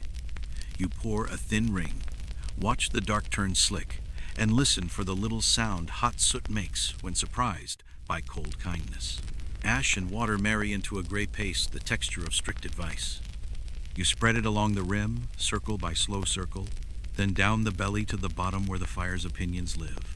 The husk twist hums under your hand. Vowels of fiber against iron. Grit lifts in clouds that refuse drama, and the iron drops a shade of sulk you did not invite. You work until your fingers feel evenness more than brightness. A rinse with the gourd, tipped so the water slides toward the furrow, carries off the old story without asking the jar to read it. A plain historical fact stands up in this work and refuses to sit. Across the 17th-century Caribbean, Ashwater mild lye was the ordinary scouring friend for pots, pans, and linens. It cost nothing, lived in every hearth, and needed only patience to do its modest chemistry. You drag the cloth along the lip once more and feel the pot shift from survived a storm to ready to be useful again, which is the only conversion you preach. The clay pot gets a softer sermon. Sand stays out of this bowl. Ash paste and cloth do the talking. You rub in circles no bigger than a coin. Rinse with a leaf-curved pour. Then set the pot mouth down on the bench you schooled this morning. Clay appreciates respect more than it appreciates effort. Its pores breathe again. It no longer smells like yesterday. The lids arrive pretending to be innocent. You scrub the black from their undersides, wipe the rims where fingers confess their haste, and work the handles until they step back from the smoky argument they had with the fire last night. A quick pass of clean water under each, then a sunbath on 2 pegs for a minute. No longer, or wood swells into moods. You catch yourself polishing a hinge on the lantern lid with the same cloth, and laugh silently at the kind of person who keeps finding excuses to do small things properly. A quiet trick moves from memory to hand. Tamarind pulp rubbed along the irons inside, then chased with a rinse, shortens smoke's tenancy without asking more muscle of you than the day owes. The sour leaves almost nothing behind. The first boil will erase even that. A neighbor smears the faintest breath of green papaya sap for the same job, odd, but effective. You prefer tamarind because it smells like a sentence that already knows where the period belongs. Quirky, useful, unargumentative good qualities in both fruit and tools. You turn to the outsides last. Over the ash bowl, where the charcoal scuffs will not wander into decent company. The husk twist scratches a soft, stripped music. You do not chase a shine that would only make the first fire feel like a failure. You are after steadiness, not compliments. The iron dries under the breeze into a mottled honesty you would defend at a council of kettles. Rags that worked hard get their reward. A vigorous rinse in the small bowl, wrung against a stick, then hung mouth, down on the crossbar where smoke can persuade damp to rethink itself. Moist cloth forgotten on a bench becomes a storyteller you don't want to hear. Dry cloth keeps quiet until called. You rub the irons inside with the lightest smear of fat, then wipe it off again, which is the trick. You leave a whisper the air can't quarrel with and crumbs can't admire. The clay, jealous of fuss, gets only air and shade. You tip both vessels toward the sun and watch their shadows look less suspicious. A neighbor passes the gate and nods at your small court of cleaned things. Decent, he says, the local formal compliment. You answer with the local award, 2 fingers lifted off the rim of the gourd, as if pardoning someone. He points with his chin at the big pot. English iron? Maybe, maybe not. Historians still argue how quickly imported ironware worked its way into small village kitchens in these early decades. Some lists say plenty for plantations and few for free households. Some memories insist the louder pots arrived sooner and stayed forever. Your pot declines to be evidence. It only welcomes water without sulking now. You give the stove area its little sweep, scattering a pinch of ash where a wet patch tempted mold to consider a lease. The ash declines the lease on your behalf. A final chore. You rub the pot hooks with cloth and oil, a thumbprint only, so they won't squeal their complaints into the evening. Hooks gossip. Greased hooks mind their own business. The cleaned pan under your palm feels cooler than it did an hour ago. Cleaned things often lose heat the way a mind does after admitting sense. You set the iron to one side, the clay to the other, lids in between like sensible children at a long bench. The husk brush dries, bristles up, proud as a crown. The bowl that caught the rinse goes under the hedge, not into the drain that belongs to clean water. The bench, smug but quiet, holds everything without wobble. You mark a short, upright notch on your tally pots, persuaded, and let your thumb walk across the earlier cuts, the way it might walk across the back of a sleeping cat. Evening will want fire. Fire will want dry wood. Wood now hangs above the hearth learning smoke, syllables one by one. For the moment, the lamp shelf clears its throat to be noticed. Wicks always believe trimming is vanity, until they remember it's hygiene. You bring the bottle of oil and the match split, and promise them both that you will be as boring as possible about light. You gather the small parliament of light and set it on a cloth. 2 clay saucer lamps with their shy spouts, a tin lantern with a mica square that refuses to brag, and a stump of candle that claims it is taller in good company. You sit with your back to the breeze so the day will not meddle, and lay out the tools that make evening behave: small knife, soft rag, bottle of clean oil, pinch of salt, and a thumb of tallow no larger than patience. The saucer lamps go first. You tip out yesterday's oil into a waste cup. Wipe the inside with a slow, steady cloth until the soot agrees to let go. Then lift each twisted cotton wick to the light. Frayed tips bloom like charred flowers. You trim them to neat little points, neither proud nor stingy. A good wick likes modesty. You lay them back so only the smallest tongue peeks over the spout, the kind that remembers to whisper rather than boast. You fill the bowls not quite to the rim reserve, is a kind of safety, and touch the spouts with a rag so oil will not travel where it is not invited. A tray of clean sand waits under the shelf, a small custom that discourages mischief from turning into theater. You sit a lamp there and admire the way the sand turns the whole arrangement into a quiet promise rather than an accident waiting to introduce itself. The lantern asks for different manners. You rub a breath of tallow into its hinge, wipe away the excess, and polish the mica window with a cloth dampened just enough to forget spots. The view through it returns in softened squares, kinder to eyes that will be making soup instead of speeches. The candle's ragged pride receives a pinch. Its wick stands straighter for it, which is the entire ambition of candles in a place that prefers oil. A plain historical fact belongs here. In 17th-century Barbados, household light commonly came from small oil lamps fueled by coconut oil, fish oil, or grease, and from tallow or beeswax candles when money and supply allowed. Trimmed wicks and clean bowls meant less smoke on the walls and fewer quarrels with the air. You follow the fact without reciting it, testing each wick with a short rehearsal touch of flame, count to 10, snuff with a pinch so the evening will not discover your errors after dark. A quirky habit passes from memory to hand before you have time to argue with it. You wet your fingers with a lick of salt water and draw them along the freshly trimmed wicks. Some swear the salt shortens the smoke and lengthens the patience of a flame. Some call it superstition that smells like the sea. You like any practice that asks little and returns the favor of a cleaner roof. The wicks look pleased to have been fussed over without being scolded. You bring the lamps to their shelf, the one you scrubbed this morning, until it remembered dignity, and set them with elbow room between. Then slide the lantern onto its peg near the door where it can speak tonight without raising its voice. You breathe once and listen. The room answers with the silence you want from things that intend to work later. Along the doorframe you touch the latch with a smear of oil thin as a rumor, and the hinge says thank you by not saying anything at all. The bottle goes back to its ledge, and you coil a scrap of palm fiber around one dry match, the two together tucked under the shelf where a wet hour can't find them. You have no patience for drama that grows from neglect. You mark a dot on your tally light prepared because lamps do not deserve the same notch as drains and boards. A dot is more like a glow than a groove, and that feels accurate. You step away, then step back in as a visitor might, just to see whether the shelf looks inevitable. It does.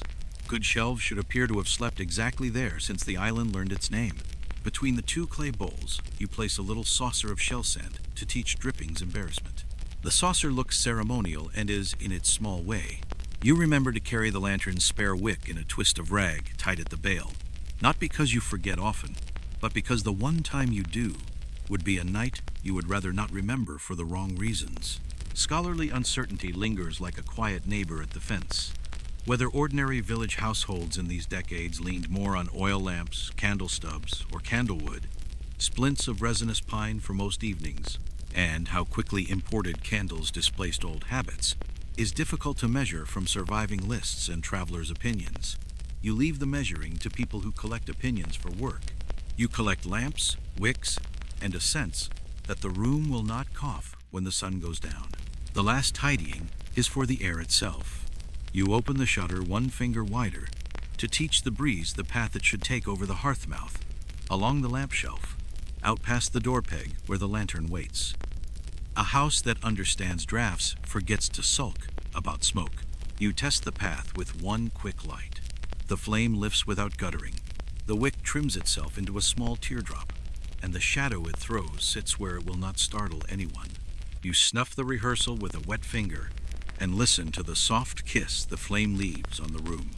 The bowl keeps its oil, the wick its shape, the sand its composure. Nothing is performing. Everything is prepared. That is the correct mood for evening. Before you turn away, you lay 2 pebbles beside the lamp's weights for the shelf cloth, so a curious hand cannot tug it into trouble. Small pebbles save big speeches. The cloth itself lies flat, corners tucked, edges clean, ready to be forgotten all day, so it can be trusted all night. You rise and wash your hands, because light deserves clean fingers. The rag that worked hard hangs on the line to think about past behavior. The bottle cap seats with a dry click that sounds like a good decision. Farther down the lane, someone tests a wick and laughs when it behaves. Your own shelf answers with the kind of quiet that makes neighbors assume you were born tidy. Evening will come and find its tools unexcited, which is the point. For now, the washing corner shows a row of shirts learning to be winned, and the mortar space waits for husks to be swept. The yard has another small job ready whenever you turn your head. You turn it, and the day keeps its calm. You carry the basin to the washing corner where shade behaves and breeze minds its manners. Shirts, a skirt that doubles as apron, 2 cloths that pretended to be napkins, and then confessed to being rags. Everything holds the polite damp of a night that listened to weather. You keep the line low enough to reach and high enough to make you stand straighter than laziness prefers. Pegs wait in a cloth bag, quiet as seeds. You break a thumb of your soap and shave it on a shell. The curls fall like thin moon slivers into rainwater. Your hands rub them into a modest lather foam that refuses to show off. Work shirts go first. You turn seams against seams, slow rubbing, nothing theatrical. The paddle gives its small, approving thud against the basin rim, a metronome for patience. The water turns a shy gray, not a scandal, just honesty leaving the cloth. A plain historical fact keeps the corner company. Through these 17th-century islands, laundry often met ashlie or home-boiled soap from saved fat, and rainwater soft by nature did most of the kindness. A touch of blue from indigo or smalt in the final rinse kept white from looking bored. You pinch the tiniest drip of blue into a second bowl for one stubborn shirt, just enough to quiet its yellow daydreams. You rinse by letting cloth rise and sink like a creature that has no argument with life. No wringing that twists threads ugly, just a firm squeeze along the grain, from shoulder to hem. The skirt gets special attention at the apron's middle, where honesty lives. Your hand finds the familiar smoothness, where it always catches on the same table edge. You smile at fate's small loop and rub there twice, then once more, because the habit pleases you. A hen wanders under the line and pretends she is not reading the room. You humor her. She deposits a comment by the stone where feet will step. You erase it with a leaf and make a note to thank no one for audits. The basin water, growing worldly, you tip into a little trench that leads the gray story to the pepper bed. Roots accept gossip when it is thin. A new bucket of rainwater begins the cleaner chapter. A quirky habit slips in because it earns its keep.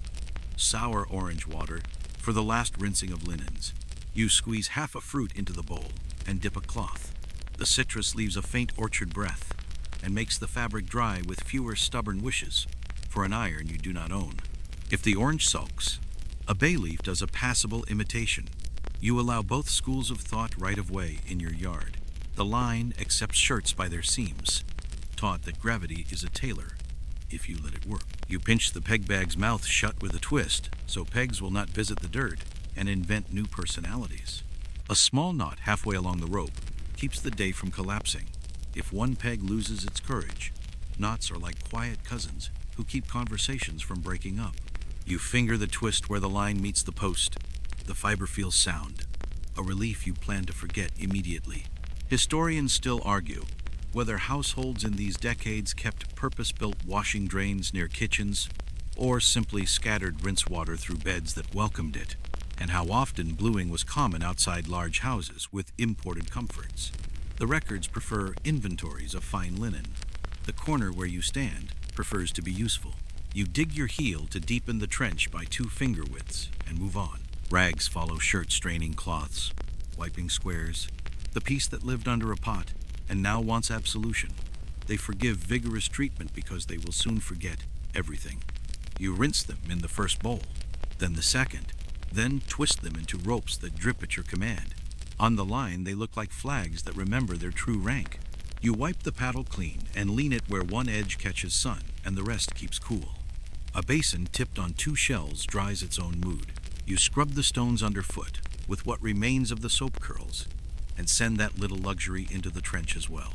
No corner likes to be told it is exactly as important as the main room, but this one behaves when you act as if it were. The breeze turns pages through the shirts. Cloth lifts and settles, practicing for the afternoon. In the hush you can hear water leaving tiny changes in weight, small creaks of fiber minding your earlier scolds. You stand with your hands resting open and enjoy having done enough for the moment. The shade smells like wet thread and clean wood. The sun you allowed in smells like promise without rush. A simple insurance comes last. You run your hand under the line from end to end, checking for burrs where fiber might catch. A little splinter finds your finger and repents under the knife's smooth back. You rub the spot with a smear of soap and call it concluded. The peg bag returns to its peg, and the line, now a modest parade of damp things, becomes background, as it should. You pour a palm of water over the stones to settle dust, then trace a thin stripe of shell sand where bare feet step out to lift finished shirts. The pale line is a small courtesy you will appreciate later when evening tricks the yard into shadows. You mark a quiet dash on your doorpost tally wash set to rights and let your thumb wander across earlier marks in thanks for how boring the day keeps choosing to be. From the lane, two neighbors compare their lines without bragging. One asks if the wind favors the tamarind side. You answer with your chin, the local compass. She nods and says she'll move hers by a hand's breadth toward prudence. You approve of prudence, especially when it looks exactly like a hand's breadth. Cloth will finish its work without you. The mortar space is watching you like a child who wants chores. You rinse your hands, shake them once, and feel the skin remember its shape. Laundry dries. Pebbles shine. A paddle relaxes. You carry the calm with you back into the yard, where the next small task has already agreed to be done slowly. You sit with the net like you sit with an elder who speaks softly and expects you to understand. It pools across your knees, a web of square intentions made from twine that once learned the sea and did not forget. You pass your fingers along a line until your nail falls into quiet, the place where a knot loosened and slid, leaving a neat little window for fish to grin through. You thread the netting needle bamboo shaved thin, twine wrapped just so, and begin the small arithmetic of repair. Loop, knot, test. Loop, knot, test. You square the hole first. Each slack strand meets its neighbor, drawn close like cousins urged to share a bench. A plain knot, nothing proud. You bend one line around the other and snug the turn until the twine thinks it invented obedience. Your left hand holds the mesh open. Your right makes the new corners. You give the finish a firm, unromantic tug. The net answers with the tiny creak of something that has agreed to work again. Floats demand their say. In a basket, you keep light things palmetto corks, thin slices of calabash waiting for places along the head rope. A few cracked in the blow, so you shave replacements and pierce them with a heated nail, the smoke giving a sweet, green note. A short twist of fiber couples each float to the line. You rub a breath of fat along the knots, not to shine them, only to ask the water to pass without hanging its troubles there. Sinkers line the foot rope like little promises. Smooth coral pebbles and 3 battered lead pieces you guard the way one guards small scents. A pebble has slipped its lashing. You retie with a square knot that will not think of undoing itself when salt tries to meddle. The balance feels right again. Headlight, foot firm, the net ready to remember, down and up in proper order. A plain historical fact keeps your hands company. Along these coasts in the 17th century, small fishers used hand nets and simple beach seines of imported hemp or stout plant fiber, with floats of cork, calabash, or wood, and sinkers of stone or lead where fortune allowed. Repairs were constant and best done in good light, with knees steady and conversation slow. You follow the fact the way you follow a path by walking it one step at a time. You set aside the needle to tend a basket whose handle lost its jaw. A strip of cane softens in warm water, then bends into the tired place. You lash it with hibiscus bast until the handle sits up like it remembered posture. The rim gets a thumb of oil, wiped away so dust will not feel welcomed. The basket tilts on its side to dry and shade, its new pride private and acceptable. Back to the net. You slide the needle through, laying a fresh diamond where the old one forgot itself. then two more where the mesh looked uncertain. You count the spaces out loud but quiet. A habit from years when counting with the mouth kept the hands from daydreaming. When the needle hesitates, you turn it in your fingers and teach it to pass the other way. Tools learn as people do, by being used politely. A quirky habit you keep without apology. You warm a pebble in the sun and run it along the head rope to smooth the roughest fuzz. It does very little and exactly enough. Another small trick, a dab of beeswax dragged across the twine where the needle snags coats the fibers so they forget to argue. Someone laughed at that once. The net did not. You stretch the mesh between two posts and lift the head rope with your forearm. Gravity does its quiet judging. One square sits proud. You pluck it down with a short twitch and teach the knots to share strain instead of hoarding it. You step back, and the diamonds read like script you will not need to reread tomorrow. Historians still argue how much fishing in these decades belonged to small households like yours, cast nets, and handlines for family pots, and how much to larger crews hauling beach seines under a planter's eye, with obligations that were not evenly distributed. Records name catches, not cookpots. They list fines for poaching, not the quiet suppers that forgot to be noticed. Your net declines to settle the dispute. It only expects to meet water without embarrassment.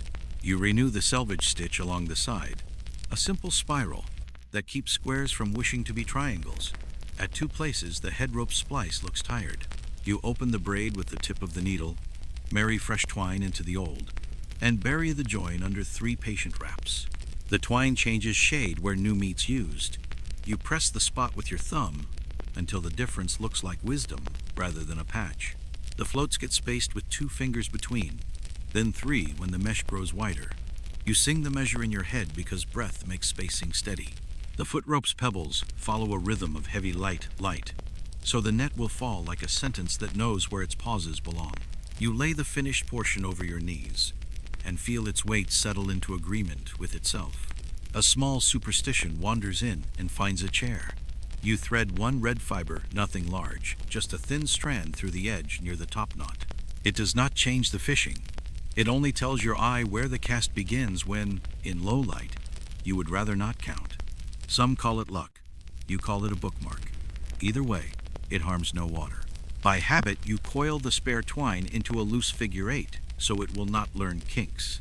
The needle slips under the coil like a fish under a lily pad. You roll your shoulders and let the line of the net pull the ache away. The reed at the path mouth leans in the breeze. You imagine the shore testing the meshes with its salt breath and approving without admitting it. A last inventory. Floats even, sink or shore, selvage stitched, head rope honest, foot rope direct. You draw the mesh through your fingers once more and stop where one knot feels a shade too showy. You humble it with a second half hitch and move on. The net now looks as though it would be offended if you praised it, which is the correct attitude for useful things. You hang it between posts at shoulder height where the air moves and shadows forget to encourage damp. Below it, you set the basket with its new jaw to catch any drips of wisdom. You scratch a small dash on your tally net, made respectful, and let your thumb rest on earlier marks for the length of a breath, out toward the shore. The path you combed waits with its quiet stones. Tomorrow, or the day after, the net will take that path back to the water and test whether your knots remembered what you meant them to say. For now, it only wants to dry and think. You give it both. Then you stand, knees creaking in approval, and turn toward the footpath to the beach, where branches tried to be gates and are about to be invited to become kindling instead. You take the rake and the hook stick and face the footpath to the shore the way you face an overgrown beard steady hands. No speeches, and a wish that it would trim itself. Branches droop across in theatrical curves. Leaves have signed a treaty with puddles. A coral lump sits in the middle like a throne for someone with very small opinions. You begin with the big pieces. The hook stick lifts a branch. The branch becomes tomorrow's kindling, and the path remembers its shape with a modest sigh. You drag fallen twigs in a pleasant rattle to a neat side heap, sorted by length because later you will pretend you always sort by length. The rake follows, long draws that show the packed earth spine. Where the ground dips, you pinch 2 finger-wide channels to the side, so water can step out of the conversation without calling attention to itself. A single leaf boat set afloat as a ridiculous test. drifts in exactly the direction you intended, and congratulates you by not stopping. At the narrow bend, the wind had a bright idea and dumped a slippery patch. You lay a flat sherd there as a tongue, press its edges firm, and scatter a pinch of shell sand around it so soles and scents will meet in time. 2 small stones, set like teeth on the inner edge, remind feet to keep their manners. You do not shout the rule, you simply plant it. Farther along, the post that marks the path mouth leans like someone who stayed up to supervise the storm personally. You stand it straight, lash it to a tamarind sapling with bast, and test the knot by leaning your weight until the post agrees to be a post again. The lashing creaks once, a good sign. A palm frond, torn and sensible, becomes a small whisk. You brush grit off the shirred tongue and watch the patch turn from incident to furniture. A plain historical fact belongs here. Small lanes from houses to fishing spots and landings were usually kept by habit and neighborly duty in these parts during this century. No official ceremony, just rakes, sticks, and the common understanding that feet and baskets needed a clear thought between village and sea. You find that truth written in the way 3 households, without a word, always seem to fix the same bend first. You edge the path with shells where it wants to blur into the hedge 3 at a time, little pale commas. They are not guardrails, they are gentle grammar. At the softest place you press 2 coral chips just far enough in that a toe would kiss them if it tried foolishness. Nothing dramatic, merely persuasive. You lift a length of vine, amused by its attempt at gatekeeping, and tie it into a loose ring to hang at the washing corner later as a hook for a damp cloth. A child's fort of pebbles occupies the fork where your path meets the lane. You move it a hand's breadth aside and keep its shape exactly, so the maker will feel imitated instead of erased. The coral lump in the center of the path gets demoted to edge marker with 2 sensible thumps of the rake. A gourd ladle, lost and dignified, waits on a doorstep. You set it on the post as if it climbed there itself. A quirky practice you favor on wet days returns. You string 3 oyster shells on a short twist of fiber and hang them low at the sharpest turn. When ankles hurry in dusk, the shells clink a shy warning and teach caution without scolding. They look like decoration, which helps everyone keep their pride while admitting that gravity exists. Where the path meets the beach road, coral rubble has wandered far from home. You rake it back into a courteous collar and set a broad sherd as a stepping face where a puddle thinks it owns the corner. The sherd takes its job so seriously that you smile at it for being a shard and still remembering duty. You smooth the path's last yard with short strokes and give it an inward curl so lane sand will pause before barging in. You pause yourself and listen. Breeze from the water slips up the path and tests your corrections. The shells do not move. The sherds hold. The small side channels darken in a way that means you have guessed the fall correctly. Behind you, the yard ribs you combed earlier look quietly pleased to meet a path that will not undo their work at the first sulk of rain. Historians still argue whether access to small beaches in 17th-century Barbados was a matter of parish-maintained rights of way, or chiefly tolerated custom across private ground, and how often such paths shifted with fences, tempers, and seasons. The papers give answers that change with the parish and the witness. The path prefers your rake to any argument and accepts being kept because it is used. You make one more pass with the rake to stitch the curves into a single sentence. At the beginning of the path, you plant 2 shells like quotation marks start here, they say politely. At the tamarind turn, you press a little ridge on the outer edge, so rain won't cut the corner before feet do. The ridge looks like nothing and behaves like sense. A neighbor passes with her broom, nods at your clinking shell warning, and adopts the idea on the spot, which is how fashions travel when they are free and useful. She tells you the windmill arms on the ridge have begun to turn again. You agree with an unenthusiastic, the local way to admire movement without promising to care about it all day. You finish where you started, walking the length once to let your feet memorize the new little changes. Memory, here, is as valuable as cord. You hang the hook stick on a branch at the path's head, a declaration that this is its post, and knock grit from the rake quietly so it will not remember your impatience next time. The path now reads as deliberate instead of accidental. It will guide morning baskets down and bring evening talk back up, all without asking for praise. You step into your yard again and look across the ribs, the jar, the bench, the quiet wall. The hearth's crossbar holds damp sticks learning smoke syllables. The drain along the lip pauses before it remembers its job and continues. You mark a neat dash on the doorpost tally path corrected and give your thumb a moment to visit the earlier cuts. Then you breathe once, because breathing remains over the list, and turn toward the hearth to nurse coals into the kind of fire that thinks soup rather than story. You bring the damp sticks in like late guests who promise to behave. They smell of leaf and a little sea, soft-weighted from the night. The hearth opens its brick-red mouth, low, plain, and patient. Above it, the crossbar waits between two forked uprights, ready to teach wood the alphabet of smoke.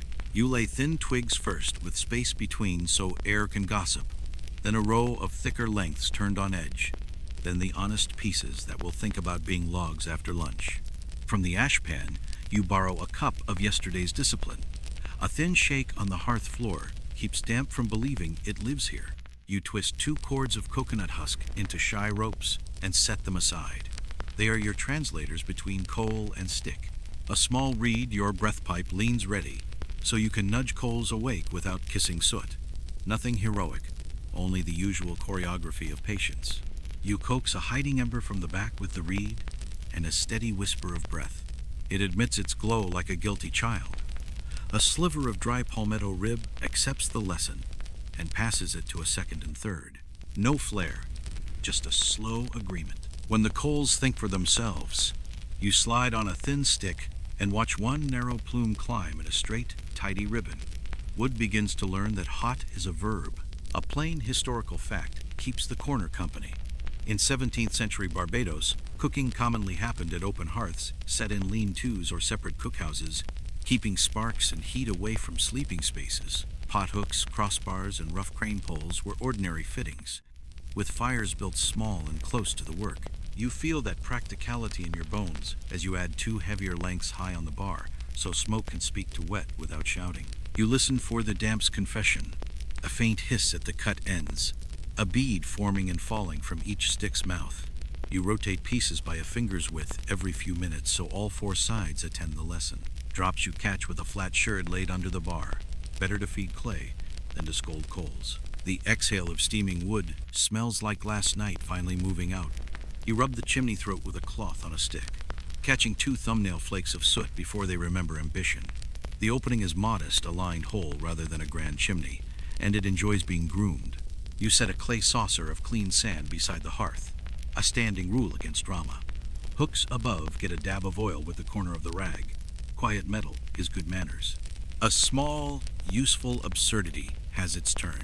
You toss a twist of orange peel onto the outer coals. It snaps once and gives off a bright, clean breath that persuades the room it has always been fresh. Later at dusk, 2 pepper leaves on the fringe coals will make mosquitoes reconsider dinner plans. Whether they truly do or only make you feel clever is not important to either plant or person. You move 3 damp lengths to the crossbar. The bar does the arithmetic for you. Warmth, breeze, time while the little rehearsal fire minds itself below. The sticks glaze darker, then pale, and stop dripping. You add another pair, then a third, leaving the middle pole clear so smoke keeps its path. The wood line becomes a small bridge, and your kitchen learns a dry roof of fuel before the hour grows busy. At the hearth mouth, you set 2 split sticks into a shallow V, a kind of tiny roof that slows the draft and makes the heat sit a heartbeat longer under the wet wood. The fire approves by lowering its voice. A gecko crosses the warm edge like a proud inspector and decides not to write a report. You take that as a pass. You think about fuel the way some think about coins. Quick starters, steady holders, sulk removers, drift limb, shrub, an honest length of tamarind from a friend who trimmed before the blow, each has its temperament.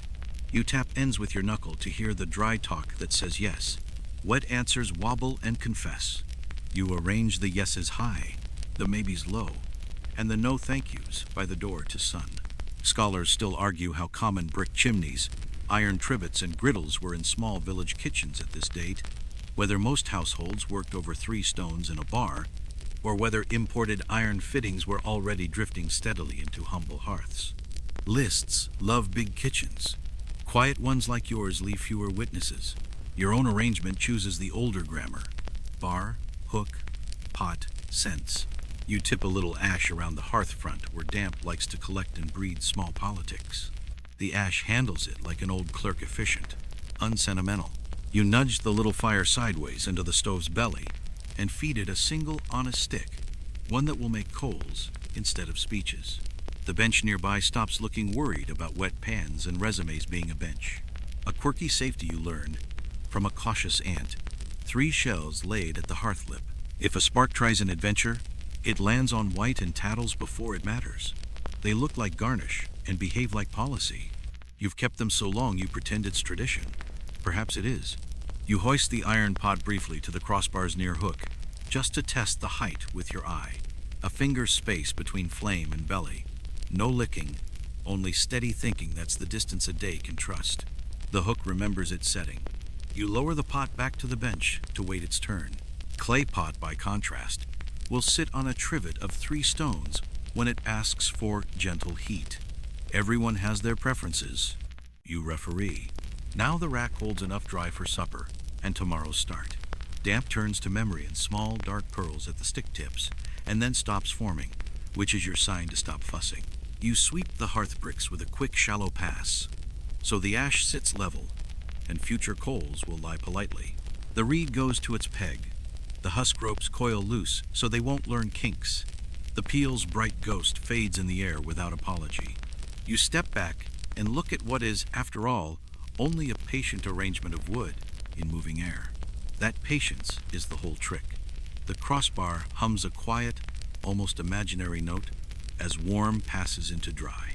You mark a neat dash on the doorpost tally fuel tot and let your thumb stroll over earlier marks for company. From the lane comes a cart's clatter and a neighbor's half-song.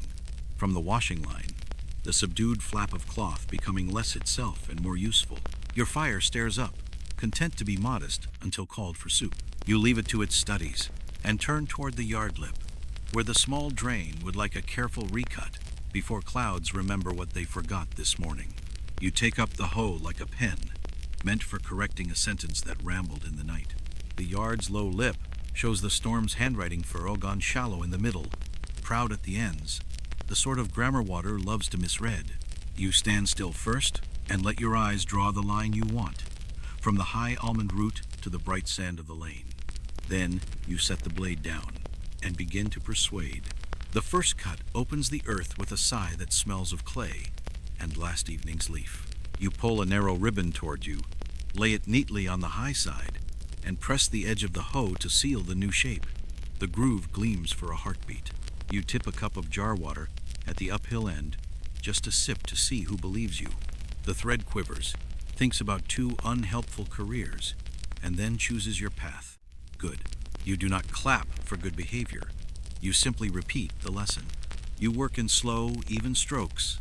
Bottom of the channel kept as a shallow smile. Sharp angles invite tantrums, curves invite manners. At a soft patch by the pepper bed, you pare the lip back and tamp with the flat of the blade until the ground answers with that small, compact sound that says it will not cave at the first compliment of rain. A coral pebble taps your edge with cheerful rudeness. You lift it, weigh its opinion, then set it as a marker tooth at the mouth where feet might forget themselves. A plain historical fact accompanies the blade. In 17th-century Barbados, drainage was not philosophy but daily practice, from cane ridges cut on estates to little houseyards like yours, ditches and runnels hustling water toward gullies, so soil would not sulk and mosquitoes would find fewer committees to chair. Your groove is kin to those bigger thoughts, modest but related, and therefore worth doing properly. You keep the spoil for work close at hand. The first thin lift of silt becomes a lip along the garden edge to keep sudden showers from bullying the peppers. The second lift smooths a hollow where goats wrote their opinions and wandered off, where your channel crosses the beaten path to the wash corner.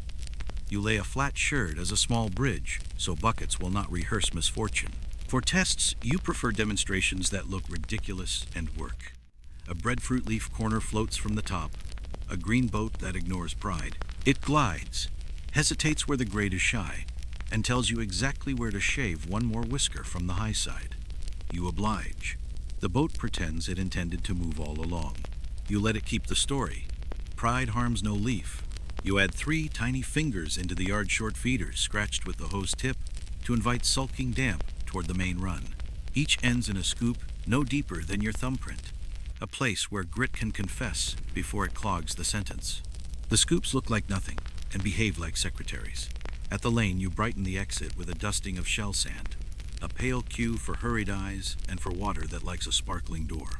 A fringe method you enjoy steps out of memory and onto the ground, a gourd with a pinhole, hung at the uphill start, dripping steady while you trim.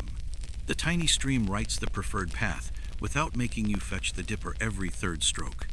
It is humble theater and a useful metronome. You nudge, carve, tamp. The drip approves or sulks.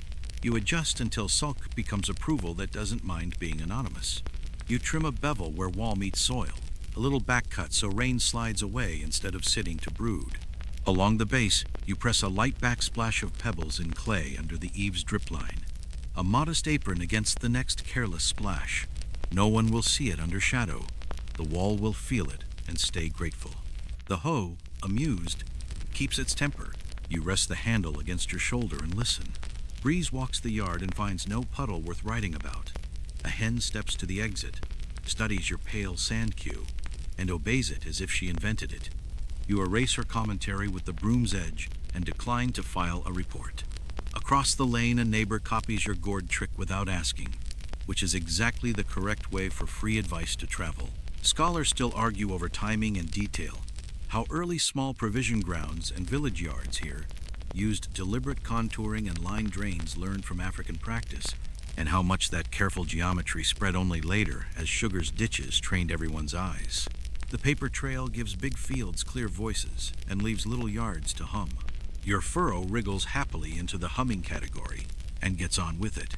You lean the hoe and use your palm to polish 2 stubborn snags at the lip, skin against earth being the oldest finishing tool. The groove settles into itself. No ridge proud, no hollow sulking. The kind of line you will forget by afternoon, because it is doing everything you asked. That is the goal. Useful things should vanish into usefulness. A last check with water half a ladle, this time walks the length, bows at the sherd bridge, visits each thumb bowl to leave a little grit, and slips into the lane sand with the quietest of departures. You cannot help the small satisfaction that warms your ribs. It is not triumph. It is relief behaving well. You knock the hoe clean with the polite face of a stone so you do not nick the edge, and you stand it teeth down by the post as you were taught. The gourd, now nearly empty, drips its last 2 thoughts and goes to the peg to dry.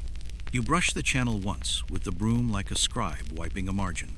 The groove reads as a sentence now subject, verb, no argument. A cart down the road finds its favorite hollow and reminds you that somewhere ditches are larger and louder. Here, your neat run is enough. You mark a tidy notch on the doorpost tally drain corrected and let your thumb ride over earlier cuts in the wood, as if greeting old neighbors. The yard looks taller by the height of certainty. Feeder grooves gleam faintly. The shell sand door winks. The leaf boat rests in the weeds, its career completed. You roll your shoulders and feel them answer with ordinary compliance. Beside the step, a cloth waits to be introduced to lamps, and the small tribe of metal by the post would like to be sorted before rust remembers your name. You agree to both in a minute. For now you breathe once, count to 10, because counting is a broom for the mind, and walk the length of the groove again, just to admire how little it asks of you now. You spread a square of cloth on the step and pour your small kingdom onto it. Nails that remember other jobs, pegs shaved from cane and hardwood, 2 hinges with tired dignity, 3 hooks that refuse to agree, a buckle looking innocent, a handful of tacks that jingle like cheap coins. The storm did not steal, it only shuffled. You sit cross-legged the way Flores taught you as a child, and let the day turn into fingers. Iron first. You sort nails by length as if counting beans long, middling, polite, and only in an emergency. A flat stone becomes your straightening bench. 1 bent nail lies across it. Another stone taps along the curve until the bend relents. No hammer today, only persuasion, which iron understands when weather has already done most of the arguing. Each nail gets a brisk rub in a cloth kissed with ash to lift surface sulk. then a smear of oil wiped almost away, so air has less to gossip with. Wooden pegs make their own parade. The cane ones will swell nicely in tight holes. The hardwood ones, shaved square, bite, and then pretend to be round. You smooth edges on a shard of shell, test by tapping them on the jamb for that dry, well-bred click. Then nest them in a shallow bowl by girth thick, middling, thin, so your future self won't have to perform arithmetic with a fistful of wood. Hinges get their manners addressed. A rag with the faintest trace of tallow persuades the knuckles. A wandering pin learns to stay with a wedge of cane shaved to a whisper and tucked into place. Hooks go on trial. You hang the gourd dipper, the tool cord, your apron. If they keep their temper, they win posts, one by the hearth for the reed, one near the door for the lantern, one under the eave where baskets pause between errands. Hooks tell the truth about weight. You listen. A small household habit earns space on the cloth. You tie nails into little 5-packs with bast longs, middlings, shorts, then stitch a colored thread through each bundle's knot so your hand doesn't have to think. Red for roof, blue for door, plain for ask again. Quiet coding is kindness to the version of you who will be tired later. The bundles slide into a clay jar half filled with dry sand, not for show, but to keep damp from remembering your name. A shell goes over the mouth as a lid, because lids that cannot rust are a pleasure. You lift the buckle and give it a second life as a strap tightener for the basket, whose handle sulked last week. It clicks opinionated, and then agrees exactly the personality you want in a buckle. Tacks go into a small dish made from a broken jar base. A twist of cloth under the dish keeps it from ringing its own little bell every time a breeze remembers to pass. The dish looks ceremonial. It is only sensible. Your straightening stone earns more work. You dress the tips of 2 nails that flared while you were not looking, then oil the hinge screws enough to stop them from composing songs. A scrap of bast becomes a whipping for the frayed end of your tool cord. You roll it tight along your thigh until it lies down into itself like proper string. The cord lifts and falls in your palm with the comfort of a thing rescued from future annoyance. A plain historical fact walks through the pile. Most small iron goods here in the 17th century arrive by ship nails, hinges, hooks expensive enough that households save, straighten, and reuse them until they have biographies. Some pieces are forged on estates, but the common story at the village scale is thrift and persistence. You nod at the fact without reciting it. The evidence sits in your lap and glints. You make a use-soon tray from a sherd-lined box. 3 nails, 2 pegs, 1 loop of cord, a short strip of bast. The tray lives at the path side of the step, where hands pass often and minds don't have to. Next to it, you nest a small shell with a pinch of sand. When a peg hole wants a little bite, a dip in the sand reminds the wood how to pay attention. The shell is ridiculous and correct, your favorite category. It is hard to tell from parish lists and travelers' notes whether households like yours in these decades had regular access to a smith in every village, or mostly leaned on plantation forges and traveling fixers. Inventories shout about mills and boiling houses, then whisper about doors and benches. The uncertainty is not your problem today. Stones and patience are present. That is plenty of forge for a morning. You test the hooks in their new homes again. Not because you doubt them, but because trying twice is the cheapest insurance sold on this island. The lantern hangs without wagging. The reed leans where it can be snatched without soot kisses. The apron refuses to drag the ground. Your shoulder drops a little when tools stop threatening to invent new personalities. A fringe habit you learned in a quiet kitchen somewhere else earns a try. A dry orange peel tucked into the jar with the nail bundles, not for magic, only for scent and a hint of dryness. The jar smells like you plan ahead. The nails behave as if they were always that civilized. You approve of both illusions. You count pegs like a short prayer, 8 thick, 11 middling, 7 thin, and scratch the totals inside the lean-to plank, where only you and the gecko read. Numbers mean calm later. The cloth you used for ash rubbing goes to the line mouth down so wind can edit whatever story damp was considering. A bit of rust dust clings to your fingers. You wash it off in a bowl and give the gray water to the hedge, which thrives on scandal if it's properly diluted. 2 last placements. A hook under the lamp shelf for the match twist. A nail at knee height on the doorpost for the peg bag. so it stops hiding when you call for it. Small changes keep whole hours from going sideways. You pat the doorpost once and feel the wood's dry approval under your palm. The cloth square folds back into your pocket. Lighter now. The clay jar of iron dreams in its sand. Hinges gleam just enough to be smug, then remember themselves. Hooks hold what they were assigned. The step looks purposeful without looking arranged. You mark a tidy notch on your doorframe, tally metal-minded, and let your thumb visit earlier cuts for the length of a quiet breath. Across the yard, the mortar corner is practicing how to be useful again. Husks have gathered like an audience. The sweep wants to do its little opera there.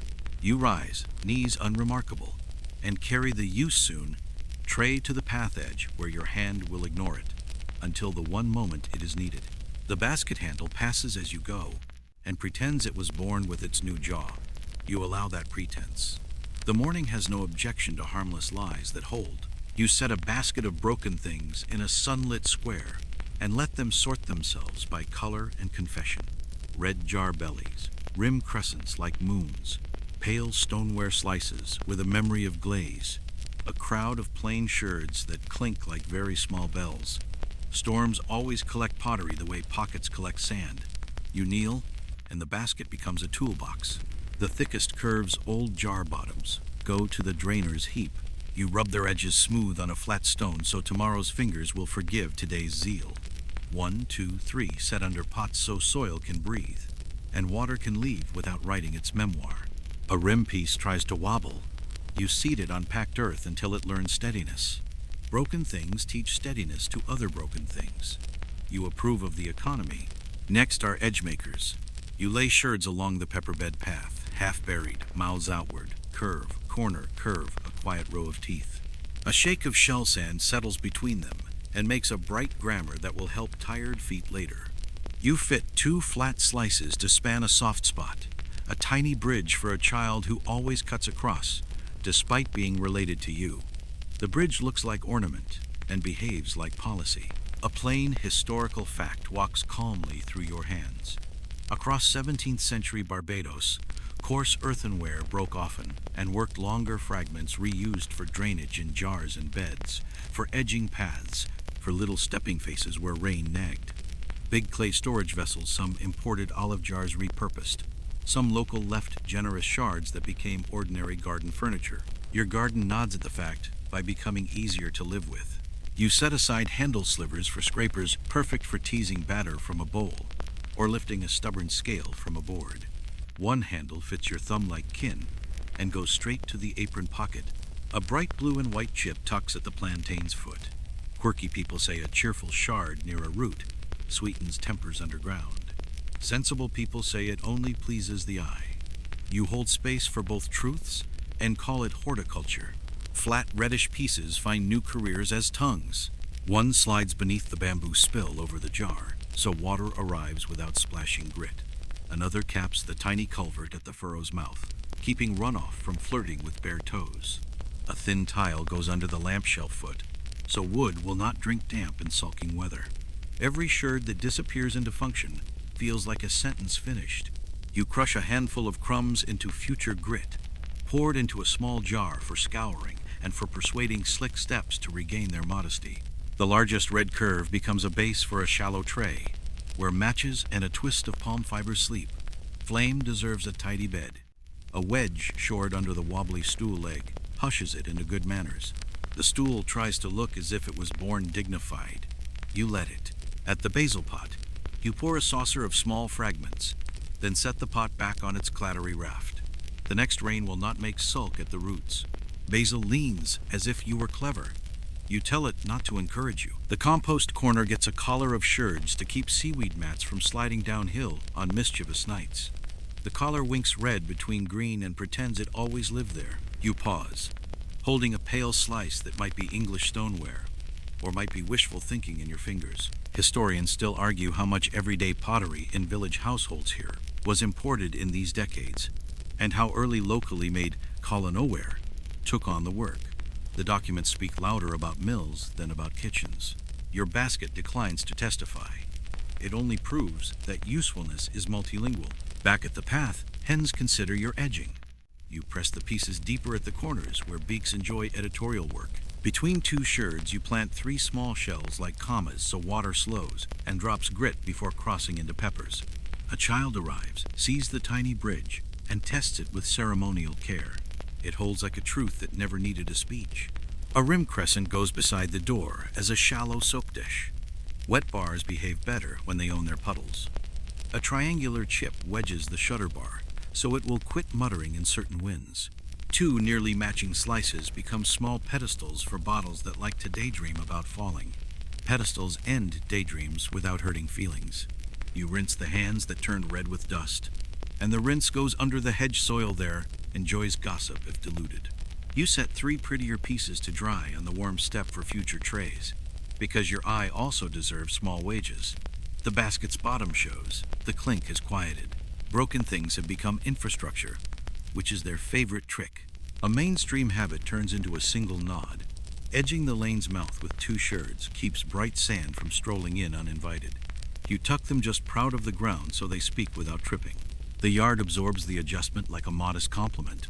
Sun glances along the new lines and decides you meant it this way from the start. A final find. A heart-shaped shard. Sentiment would hide it. Practical sentiment plants it at the path's start. A small arrow for morning feet when thoughts lag behind baskets. It catches light, a shy beacon that needs no audience. You let it stay. You mark a thin notch on the doorpost tally, sherds employed, and feel your thumb touch earlier marks for company. The jar tongue gleams under its lid. The culvert wears its red hat. The pepper path looks articulate. The plantain pretends it is famous. You shake the last dust from the basket, then set it on a sherd riser to dry. There are mats at the mortar corner, waiting for a broom, and the pot hooks by the hearth want a wipe before they start composing squeaks again. You look once more at the red line of teeth along the bed and the bright commas of shells. The yard reads as a better sentence than it did an hour ago. You say nothing.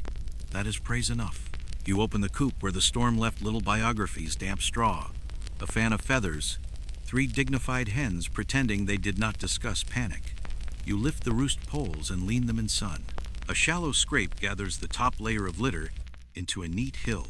You dust the floor with a thin veil of ash, just enough to hush smell and persuade small lives to move elsewhere, and pull fresh dry straw from the loft, shaking it so it falls like quiet rain.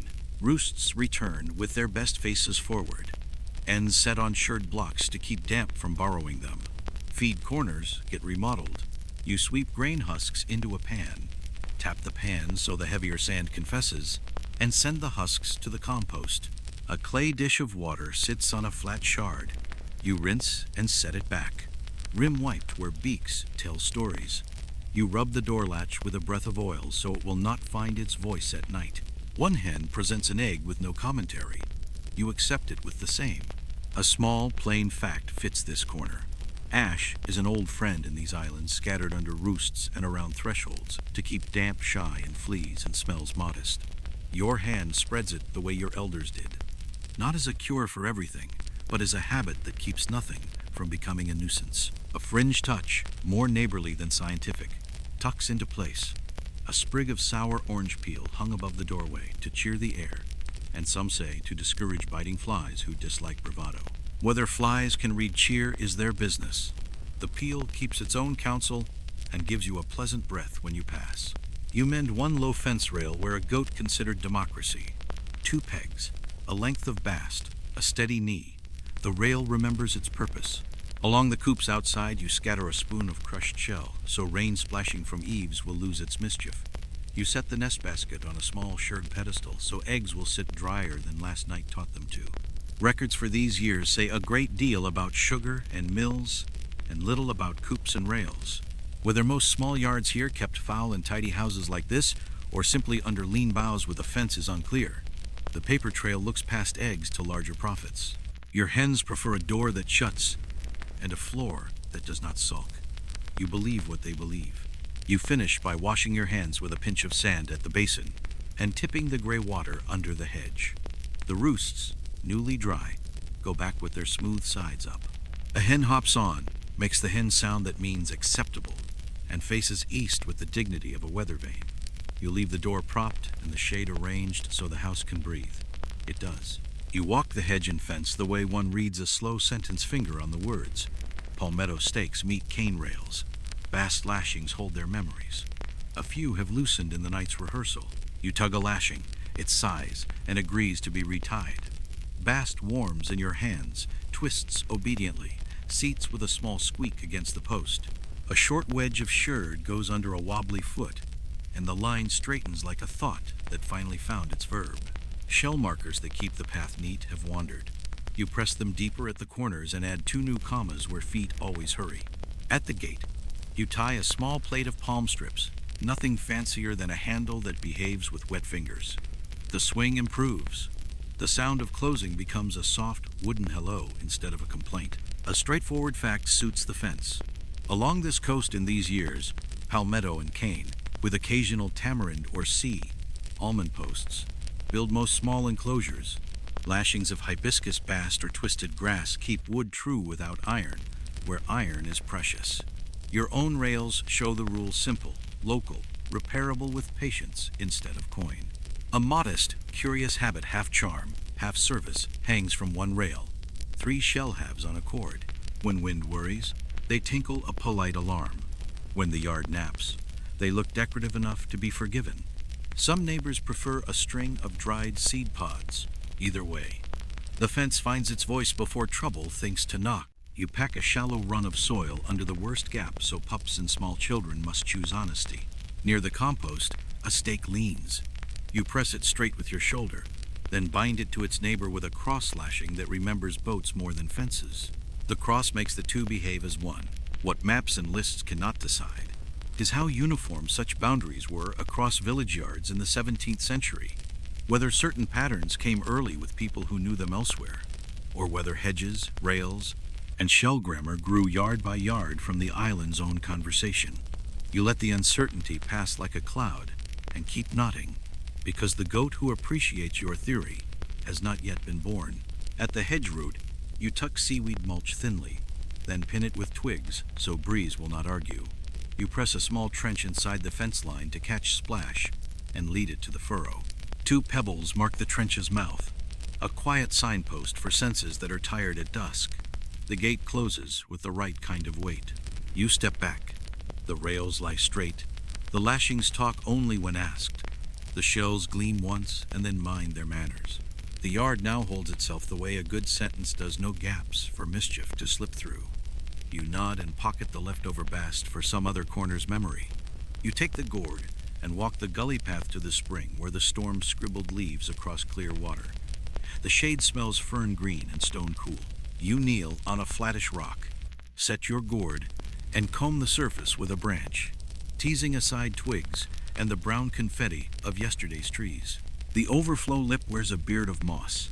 You stroke the beard once in the friendly direction so it keeps its dignity and still lets water run. Stones that guide the channel need modest correction. You nudge one hand-sized piece tighter against the bank, turn another so its smoother face becomes the floor, and lift a third just enough to give the trickle a clean exit toward the shared path. A little ash from your pouch dusts the first cupful you carry away. The ash makes grit settle quickly, a trick learned from someone who learned it from someone else. You pour that gray wisdom under a tamarind, not your mouth. A plain fact frames the morning. Island households in these decades rely on rain jars, small springs, and occasional shallow wells and gullies. The cleanest sources are minded daily because water that sits grows ideas. You mind this one by brushing its broomy edges with your branch, and by setting a sherd as a quiet sill where too fast flow once chewed at the bank. Neighbors appear and pass in the polite rhythm of such places. A nod, the exchange of 2 words, good water, and then shoe scrape steps, moving on. Someone leaves a calabash dipper on the branch hook, the kind of public courtesy that turns a spring into a room. You rinse it, hang it rim down, and run your finger across the rim to be certain no leaf thought it belonged. A small fringe belief travels with springs. A sprig of bay set in the upper pool keeps spirits content and mouths polite. You do not argue with politeness. You set a sprig, not as armor, but as neighborly decoration, and it writes one clean smell above the stone. Scholars with papers will keep wondering, Whether free villagers like you had regular rights to certain estate wells, or made do with gullies and jars, and whether parishes set duties for keeping these paths and pools clean already in these early years.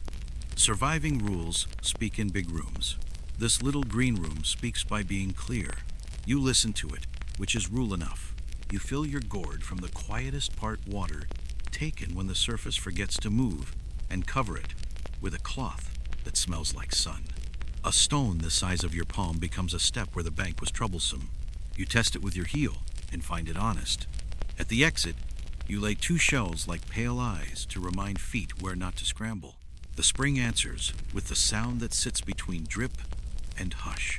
You drink there, not from the first scoop, but from the second when the ash is settled. And you leave a 3rd cup for the basil at home in a private promise. You say nothing to the water. The water says nothing back. It is the best conversation of the day. You return to the pantry corner, a shaded square, where the storm's damp taught sacks to remember edges. You lift each. Cassava flour in its calabash, corn in a plated bag, a handful of pigeon peas in a jar that taps like a small drum when you move it. Boards smell of dry leaf and a little smoke. You wipe the shelf with a cloth dipped in sour orange water, then with plain rain, so the citrus will not lord it over everything. The cassava grater, a board studded with sharp bits, gets its own small sermon. You rinse it with ash water, scrub along the grain with husk, and dry it mouth down on 2 pegs so it will not sulk. The ringing rope for the press earns a quick check. You rub a whisper of oil into its twist and smooth the hanger so fibers will not declare independence during work. A plain fact stands quietly in your hands. Cassava bread and boiled cassava are common fare across this island in these years, worked from grated pulp, pressed, dried, and baked on iron or clay. The tools are simple and unforgiving of neglect. You keep them simple and forgiving by drying, oiling lightly, and storing where air can pass. You reshuffle jars so the oldest sits forward. A small cone of salt that clumped in the weather breaks obediently under the back of your spoon. Dried peppers move to a higher shelf away from inquisitive small hands. A clay cover goes over the molasses bowl to keep flies from thinking literature is welcome. A twist of cloth wrapped around the spoon's handle keeps it from wandering to the wrong job. A neighbor once insisted a bay leaf set inside grain keeps it modest. You slip one into the corn bag, not to win an argument, but because it costs nothing and smells like a good idea. Another small quirk. A shell set in front of the sugar more marker than lock reminds anyone reaching that sweetness is rationed by the day, not by the hand. What historians cannot cleanly agree upon is the exact balance of imported stores and local staples in the pantries of small village houses here in the 17th century. Inventories shout the high trade barrels, casks, salted things, and whisper the steady grains and roots that live just outside the door. Your corner keeps both kinds of truth without swearing loyalty. You finish by dusting the floor with a pinch of sand and sweeping toward the door, then setting 2 flat sherds to raise the flour calabash an inch. Air under everything, lids on what invites midges, order where hands will forget to think. The corner breathes again, a quiet room for hunger to pass through without making a fuss. You count sacks with your finger, close the door with its new soft latch sound, and mark a small dot on your tally stores set to behave. In the kitchen, the oil bottle sits taller for having its place. Supper will be plain and grateful. Plain and grateful is the house's main course most days, proudly. You take a bowl to the washing step and give the body the same diplomacy you gave the yard, no rush, steady hands. Rainwater warmed by the sun's first thought slips over neck and arms. Ash rubbed between palms becomes a soft, useful lie that asks no coin and does what is needed. You pour, rub, rinse. The skin remembers that it is a house, too. Hair gets coconut oil the size of a bean. No more work from ends upward, so it learns moderation. A comb made from split calabash teeth finds its path. You finish with a line of sour orange along wrists and at the nape. It is partly scent, partly polite request to insects, partly the simple joy of clean speaking a little louder. A plain fact, quiet and ordinary. Coconut oil and ash lye serve as everyday toilet here. Oil for skin and hair, ash water for washing, and have done so in many houses since before someone sent descriptions home. Soap and bars is scarce coin. Patience is not.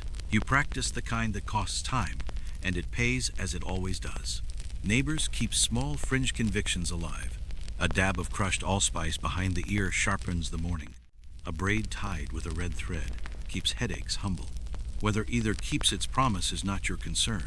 Both smell like someone meant well, and meaning well is not a burden on a yard that already knows its jobs. Scholars will continue tugging at the question of how African grooming customs and European toiletries mixed in these early decades, what oils, combs, and scents followed, which people, and how quickly island habit turned them into one language. The house resolves the puzzle by preferring what is at hand, which is the truest custom of all.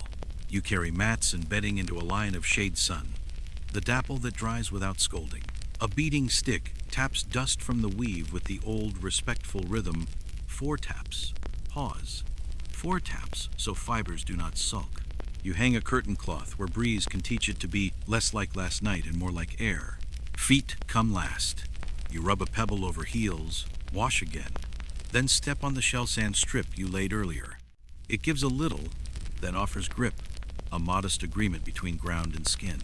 You drain the last water at the pepper bed. It returns the favor by looking pleased. House and body now smell the same clean wood. Citrus, ash remembered and dismissed. You fold cloths, set oil bottle true, and keep one dipper of water covered for a later neck. The bowl tips to a shirred stand where it will dry without remembering damp. You nod to the small mirror's dull, honest truth. Tidy is a face too. You walk the lane with your broom because the lane is everyone's room. 3 doorways down, where the wind curled sand into a polite dune, you drag a long rib and let it fall into the roadside gutter you and the neighbors keep without charter. Another house opens and adds a rake. No one directs. The tools agree among themselves. At the elbow where talk usually gathers, you clear a circle and tamp it tight with the rake's back. A sherd becomes a level for the clay bench foot. The bench thanks you by sitting up straight. You wipe the small meeting stone, more habit than altar, and set a shell on top as a paperweight for conversation. Dust scatters down lane in tidy retreat. A plain fact that rarely makes a headline. Lanes, gutters, and shared corners in such villages are kept mainly by habit and by people who see and then do. Statute and parish make rules, but the broom usually gets there first. Your own broom writes a quiet law into sand that reads, "Walk here," and the day obeys. Small fringe practices travel by eye. Someone ties a pair of rattling seed pods to a peg so that a gust warns before it tips a pot. Someone else lays 3 white stones in an L where a cart should mind its wheel. You adopt the pod idea for your hearth corner later. You leave the stones where they will work without speeches. What teachers of paper will ask someday. How formal such mutual work was in this century. How much was demanded, and how much volunteered has answers that change house to house.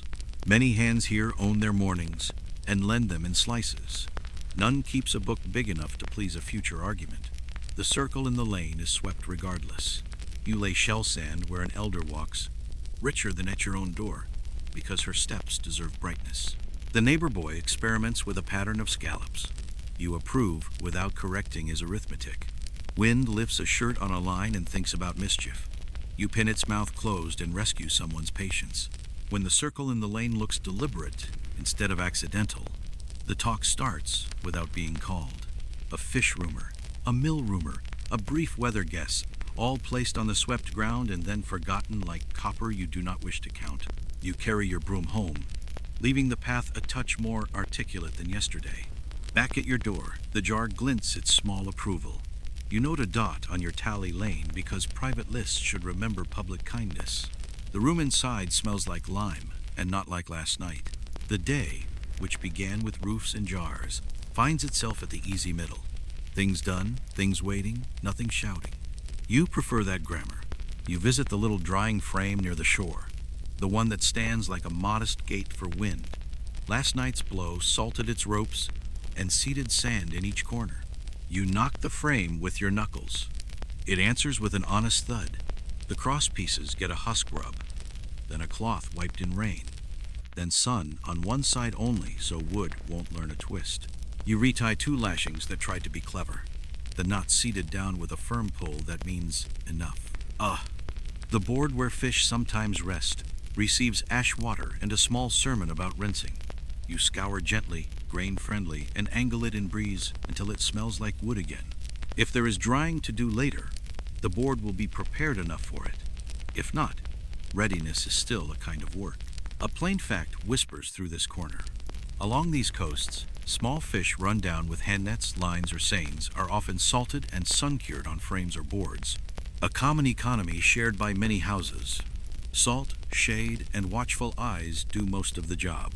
Your frame stands in that old company even on days it hosts only air. A side custom not everyone keeps, but many smile at. A sprig of rosemary or bay tied to the frame to sweeten wind and hurry flies. You not a leaf there, more to please yourself than to prove anything. A handful of crushed pepper scattered under the legs persuades ants to reconsider appetite without making a fuss. Scholars will keep arguing over quantities. How much drying and salting at household scale? How much at larger sheds? How trade pulled small work into big barrels in these decades? The frame's biography is not a ledger. It is an object that behaves when you treat it as if it mattered. You clear the approach, drift seed pods to one side, a sand lip smooth so bare feet won't stumble, 2 shells pressed in where children like to test boundaries. A coil of cord hangs from the side for those moments when wind grows instructive and cloth covers need disciplining. The coil taps your wrist like a polite reminder. You set a shallow pan of clean sand nearby to lay down small knives and hooks so they don't borrow grit from the beach. The pan looks ceremonial, which is part of the point. Order discourages muddle when both are plentiful. You rinse the pan after and leave it to sparkle for no one in particular. The shore says thank you by doing nothing dramatic, only line, light, and a hint of kelp breath telling you the sea has remembered restraint. You walk back up the path with empty hands and full habits. The frame, left behind, looks as if it has always been ready. You visit the little drying frame near the shore, the one that stands like a modest gate for wind. Last night's blow salted its ropes and seeded sand in each corner. You knock the frame with your knuckles. It answers with an honest thud. The cross pieces get a husk rub, then a cloth wiped in rain, then sun on one side only, so wood won't learn a twist. You retie 2 lashings that tried to be clever. The knot's seated down with a firm pull that means enough. The board where fish sometimes rest receives ash water and a small sermon about rinsing. You scour gently, grain-friendly, and angle it in breeze until it smells like wood again. If there is drying to do later, the board will be prepared enough for it. If not, readiness is still a kind of work. A plain fact whispers through this corner. Along these coasts, small fish run down with hand nets, lines, or seines are often salted and sun, cured on frames or boards, a common economy shared by many houses. Salt, shade, and watchful eyes do most of the job.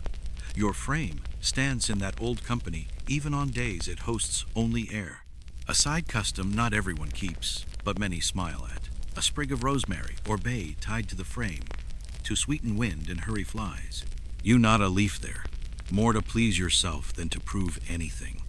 A handful of crushed pepper scattered under the legs persuades ants to reconsider appetite without making a fuss. Scholars will keep arguing over quantities, how much drying and salting at household scale, how much at larger sheds, how trade pulled small work into big barrels in these decades. The frame's biography is not a ledger.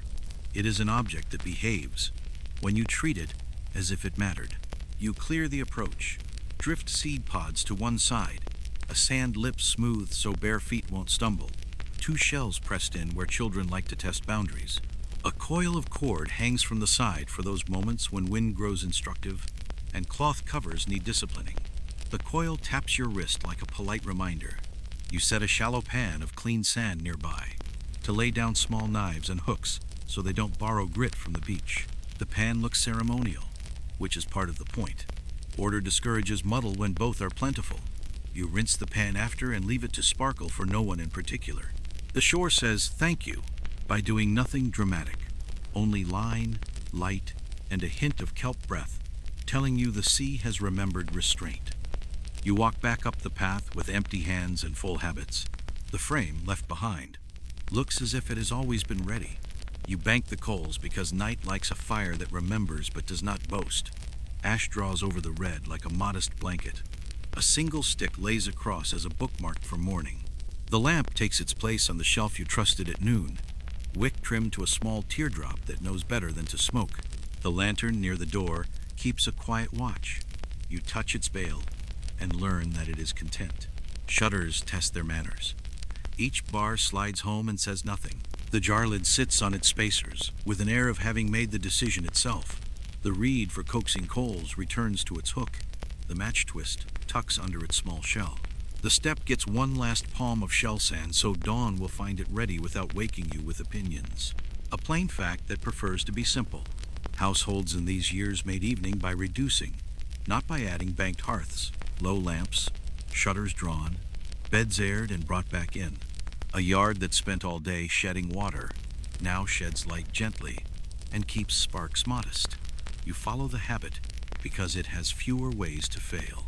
A neighborhood quirk you keep without advertising.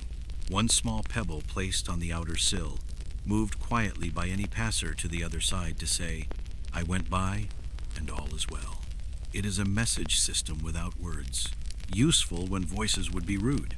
You place the pebble where it will be seen by exactly one person, and not by the wind. Whether people in houses like yours mark the night with bells, shells, or no sound at all, depends on memory more than records. Some talk of drums at distance, some of curfew horns in plantation yards, some of only frogs, owls, and the long sea. Your corner chooses frogs and the long sea. It has earned the right. You visit the doorpost tally and rub today's marks once with your thumb, the small way to tell the wood that the work meant something. The notches answer with a dry whisper that sounds like company. You draw a breath that remembers lime, ash, wet leaf, warm cassava, and the clean iron hum of a pot drying on its side. The bed mat returns, shaken and tame. You set the pillow of straw where breeze can lay a last opinion across it, then turn the lamp down until it barely remembers itself. The house reaches that balanced hour when everything worthwhile was done and nothing important can still be attempted. You like that hour best. You step outside for the last check, the way one closes a letter line by line. No sudden flourishes. The gutters show clean mouths, the shirred tongue glints. The jar listens under its lid. The yard ribs have softened into evening, still guiding the faintest damp toward the furrow without needing your name. The little shells at the lane's lip hold their pale grammar.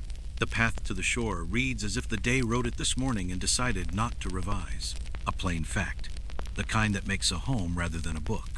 The island quiets after weather in this exact way all at once, and gradually because hands in yards like yours rehearse the same small chores after every blow, until the landscape wears the habits like a second skin. You are only one set of hands among many. That is the comfort. A quiet custom, older than argument, lingers at the threshold. You touch the doorpost with 3 fingers, not to call blessings down, but to remind your own body that inside is inside and outside is outside, order kept by gesture. A neighbor might hum it or shudder. Another might sweep one last arc.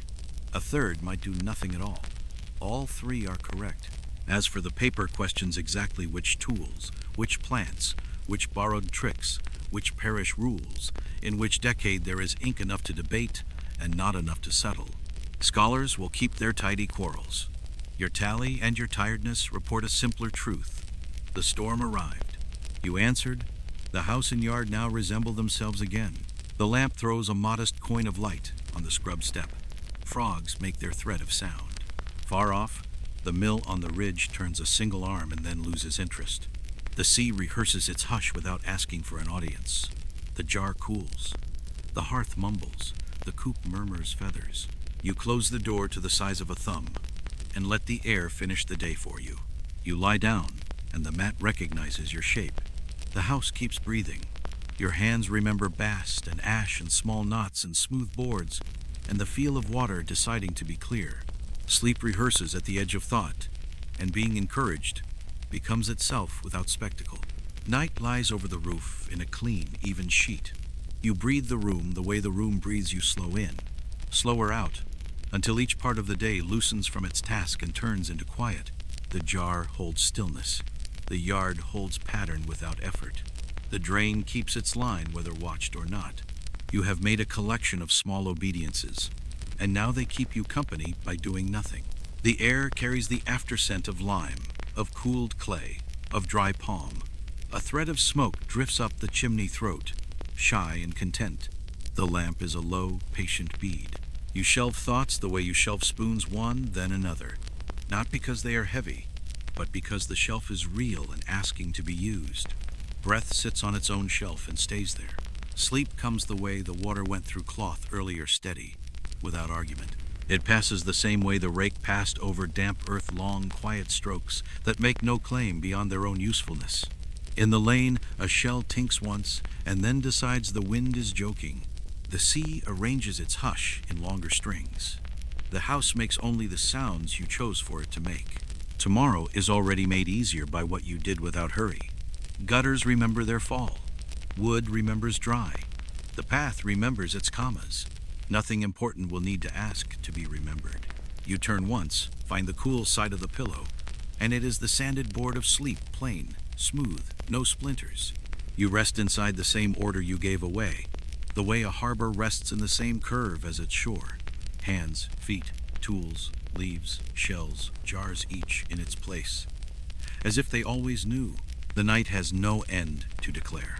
It only has length enough for forgetting, and morning enough to repeat the kind, boring work that teaches a house how to be home. We hope this quiet step into another time has left you feeling rested. If you've enjoyed it, you're welcome to like, share, or leave a gentle note. And if you'd like more slow walks through history, you can subscribe and join us again. End of script. Sweet dreams.